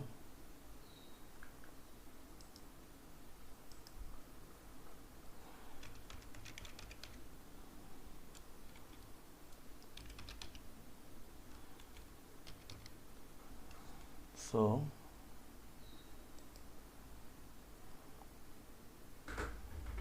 this is what the transformation. This is just the transformation that we just done. We've already standardized it by subtracting the mean. So the mean is always 0 and variance of 1. So that's that. So you can see the pipeline construct a list of name or estimator pair defining the sequence of step. All but the last estimator must be transformed. So they have a fit transform method. The method name can be anything you like as long as they are unique and don't contain double underscore. They will come in handy later for hyperparameters turning. So when you call the pipeline fit method, it calls fit and fits transform underscore transform sequentially on all the transformed, passing the output of each call as a parameter to the next call until it reaches the final estimator, for which is just called the fit method. So the pipeline exposes the same method as the final estimator. In this example, the last estimator is a standard scalar, which is transformed so that the pipeline has a transformed method that can apply all the transformation to the data in a sequence, and of course to fit transform method, which is the one we use. So far we have handled the categorical columns and numerical column separately. It will be more convenient to have a single transformer able to handle all the columns, applying the appropriate transformation to each column. So in version 0.2, scaling introduced the column transformer. So for all the purpose, and the good news is that it works greatly with Panda data frame. So let us use it to apply all the transformation to the housing data. So since we have separated them, we need to bring them together. And how do we do that? We can make use of a library called sklearn to do that.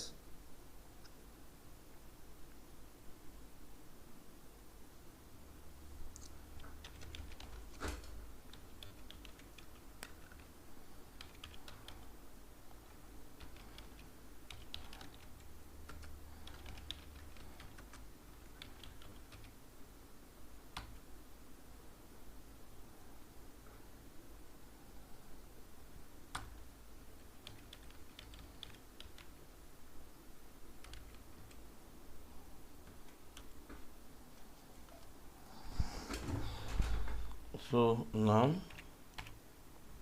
underscore attributes, that's numerical attributes.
One auth encoder.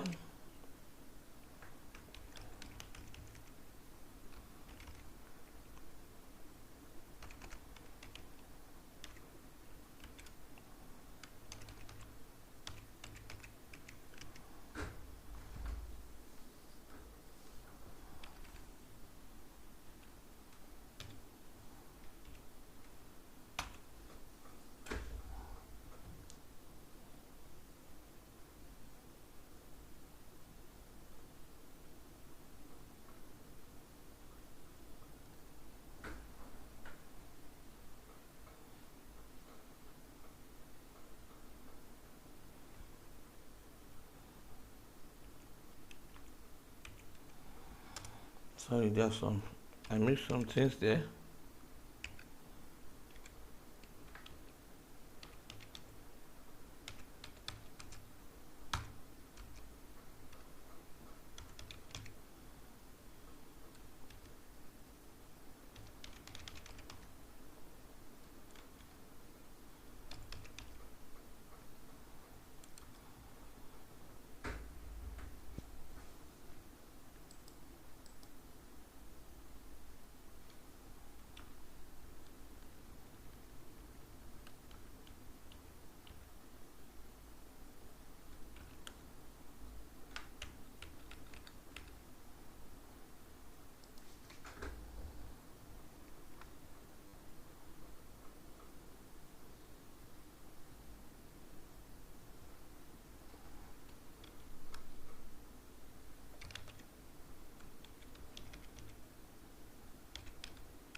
So full pipeline.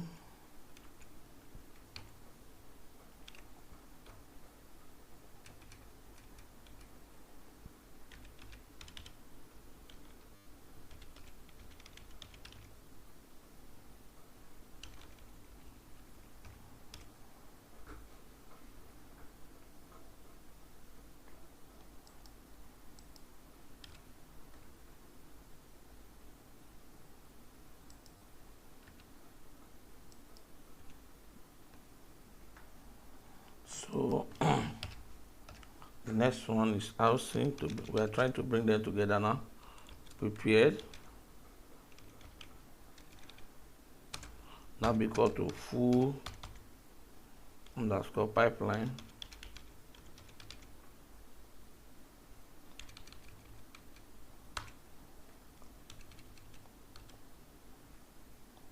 dot feed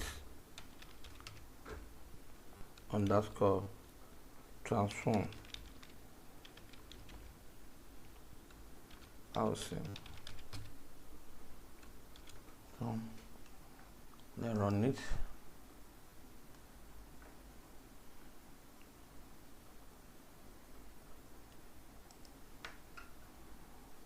Typo. Then let's check what we just did.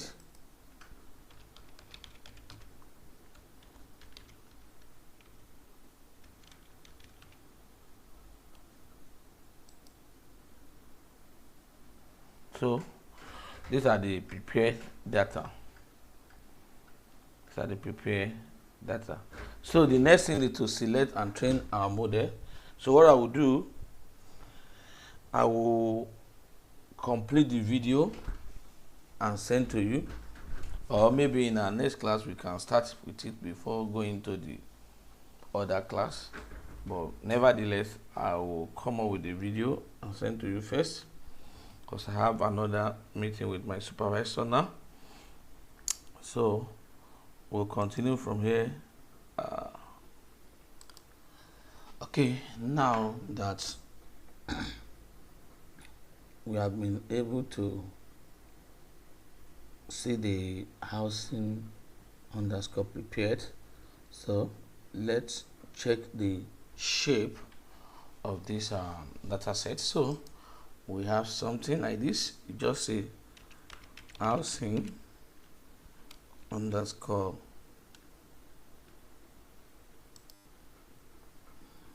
prepare dot shape. So with this, we are going to get the shape of the array. You can see 16512 by 15. So after we have done with this, then we need to select and train our model. So at last you frame the problem. You got that the data and explore, you got the data and exploit. You sampled a training set and a test set, and you wrote transformation pipeline to clean up and prepare your data for machine learning algorithm automatically. So you are now ready to select and train a machine learning model. So training and evaluation on the training set. So the good news is that thank you to all these previous step things are now going to be more simpler than you might think. So let's first train a linear regression model. So we want to train a linear regression model. So how do we go about that? So we write like this.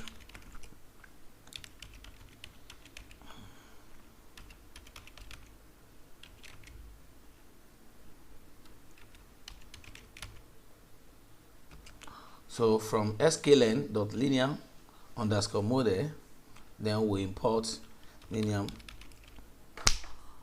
regression. Import linear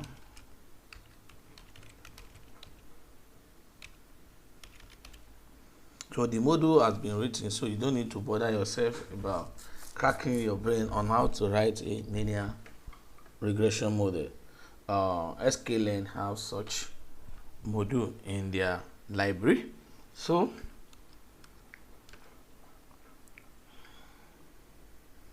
CIN LIN_reg to be equal to linear regression rather, sorry.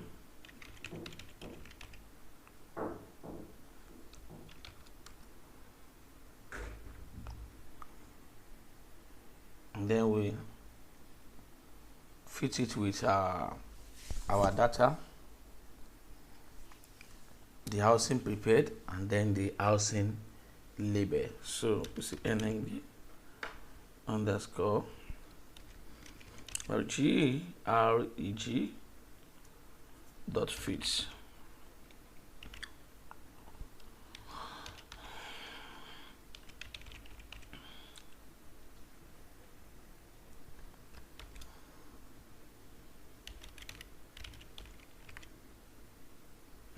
The command housing label.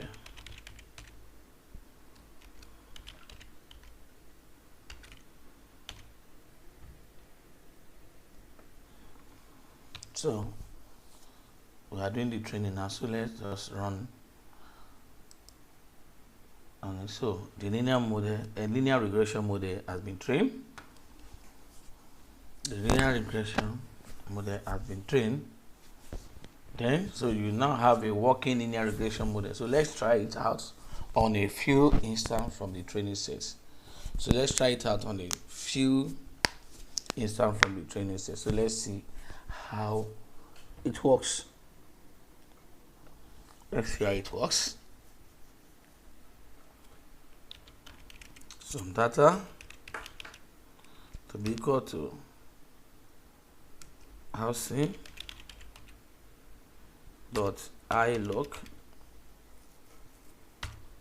I just trained on about 5 instances of data.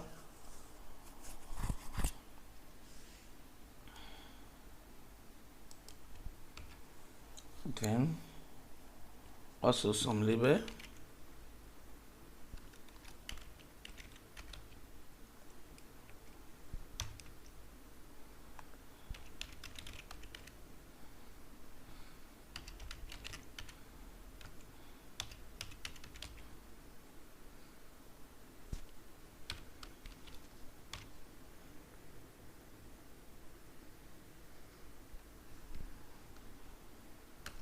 So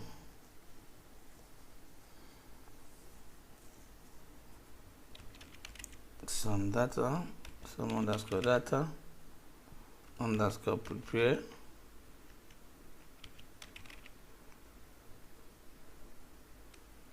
is equal to full underscore pipeline the transform rather, sorry, then some data.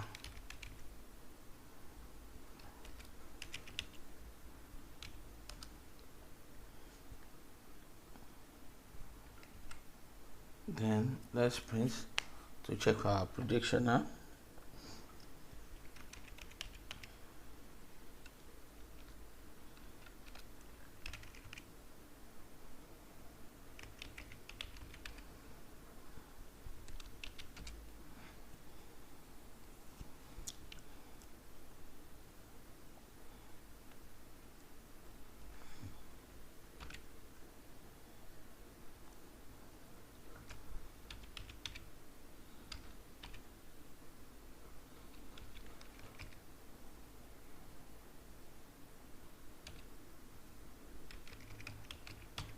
We are presenting the data now.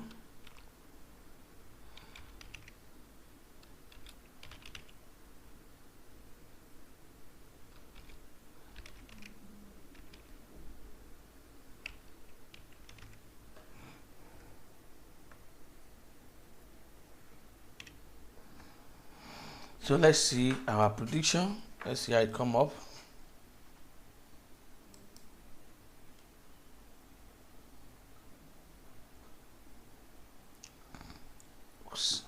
error. Okay, label.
Sorry, this is supposed to be underscore label. So let's try it again.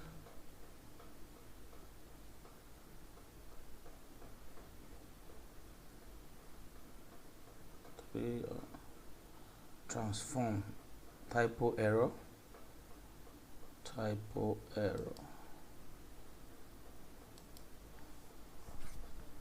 typographical error, tran.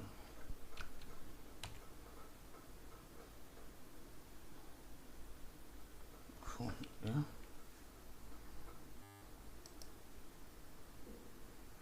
So these are the prediction.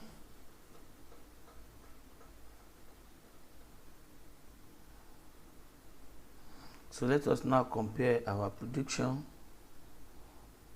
against the actual value. We've done prediction on 5.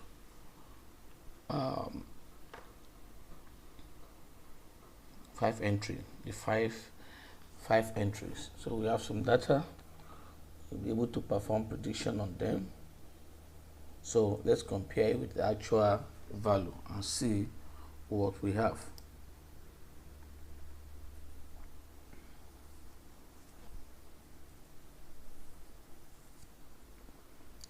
Say print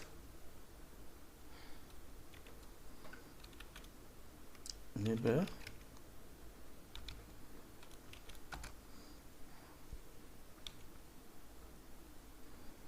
comma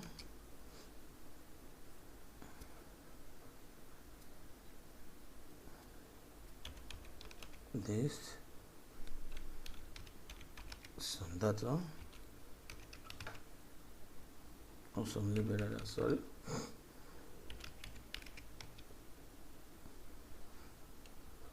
And let's see what we have.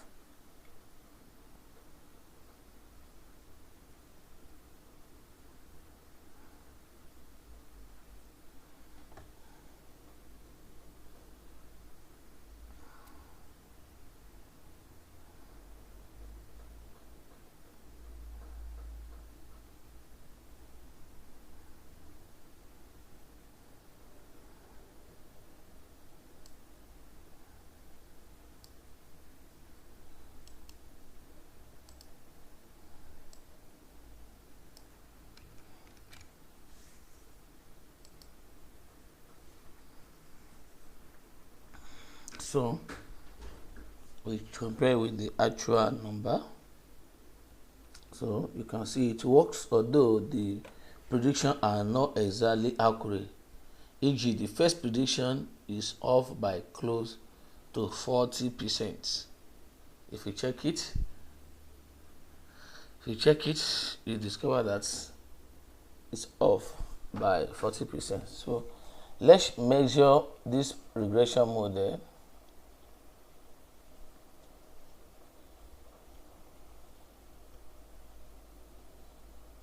using MCE, and that is MCE root mean square. Sorry.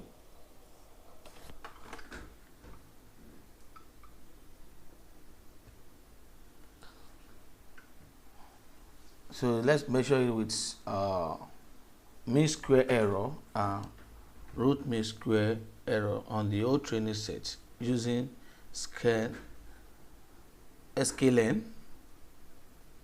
see how it performs. Let's try and do a kind of performance evaluation on it. Let's try and do performance evaluation on it, and let's see how it works. Let's see how it works. So what we need to do is to check the performance. We see from sklearn dot matrix import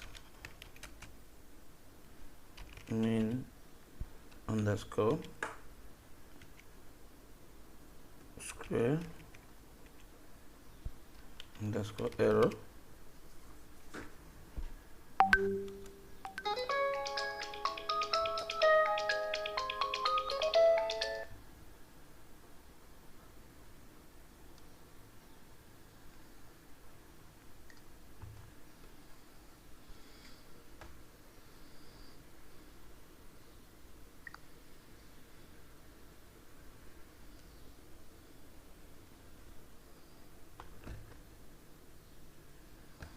so we have housing underscore prediction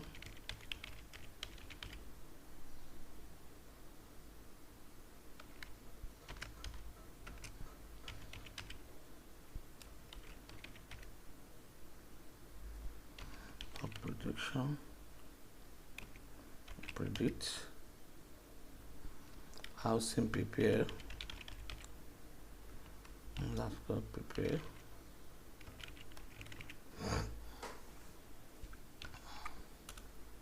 so lin underscore msmse to be equal to mean square error. We copy this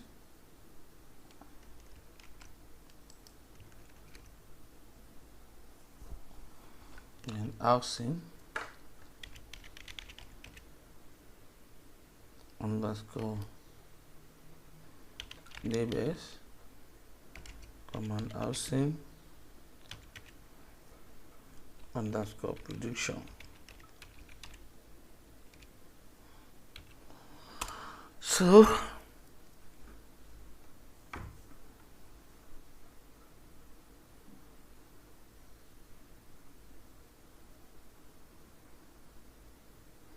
let's also do for root mean square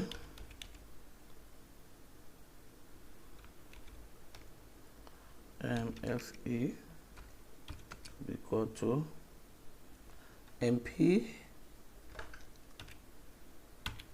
dot square root sqrt of the mean square error. So we print both of them.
Then also let's check with the mean absolute error. So let's check it also.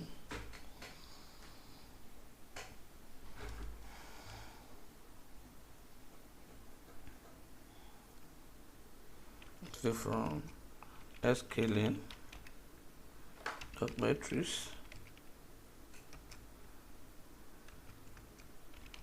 import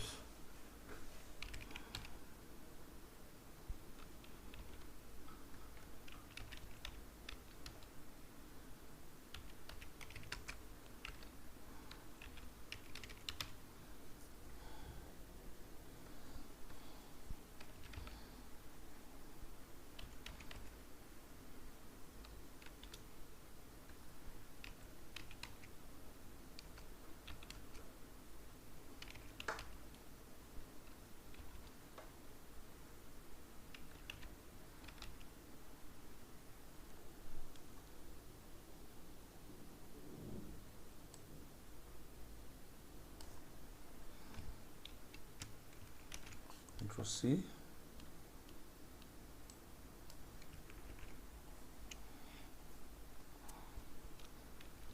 Now sim level.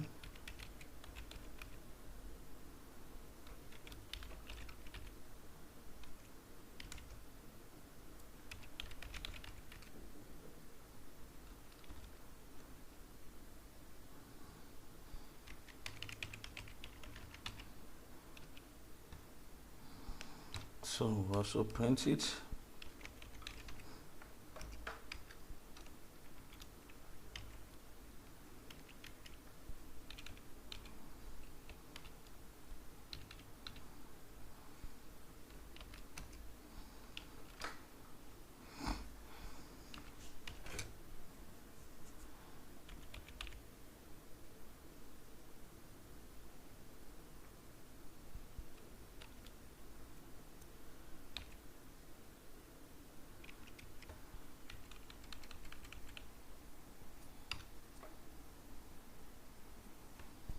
So let's run the prediction. Let's run the matrix, evaluation matrix, and see how scaling matrix typo 95.91.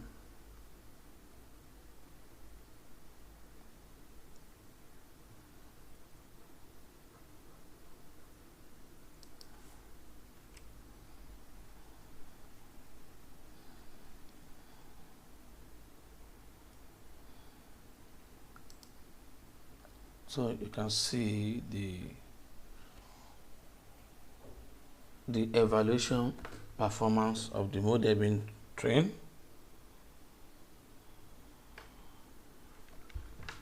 So this is better than nothing, but clearly not a good score.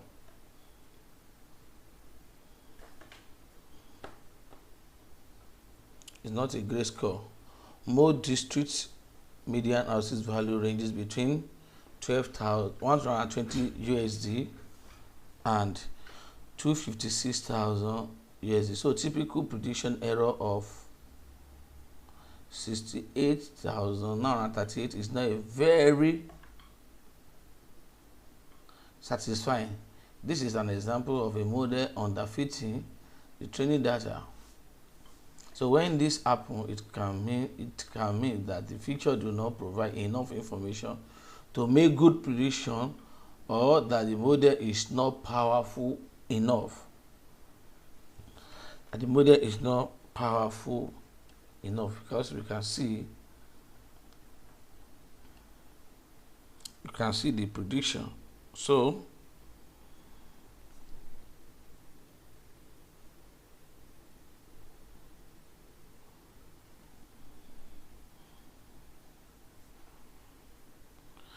hopefully this lab gave you a good idea of what a machine learning project look like, and show you some of the tools you can use to train a great system. As you can see, much of this work is in the data preparation setup, building monitoring tools, setting up human evaluation pipelines, and automating regular model training. So the machine learning algorithm are also important, of course, but it's probably preferable to be comfortable with the overall process and know how 3 or 4 algorithms will rather than to spend all your time exploring advanced algorithm and not enough time on the overall process. So congratulations, you already know quite a lot about machine learning pipeline. So by next week we'll continue. You can see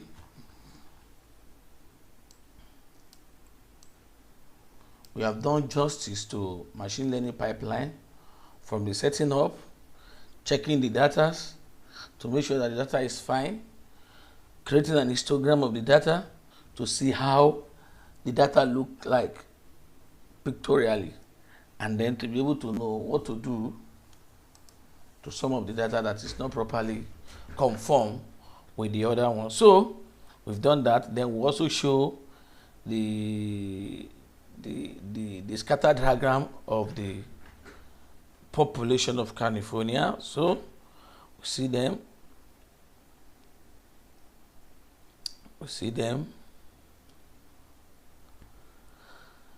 And then we were able to predict our work. And then we see some of the shortcomings in this model that show for this model to be all right, we need to check on some of the data and then check on the parameters of the algorithms and then fine-tuning them and then retrain the model again. So by next week we are going to continue where we stop. So from then I'll say bye for now. See you next week. Bye.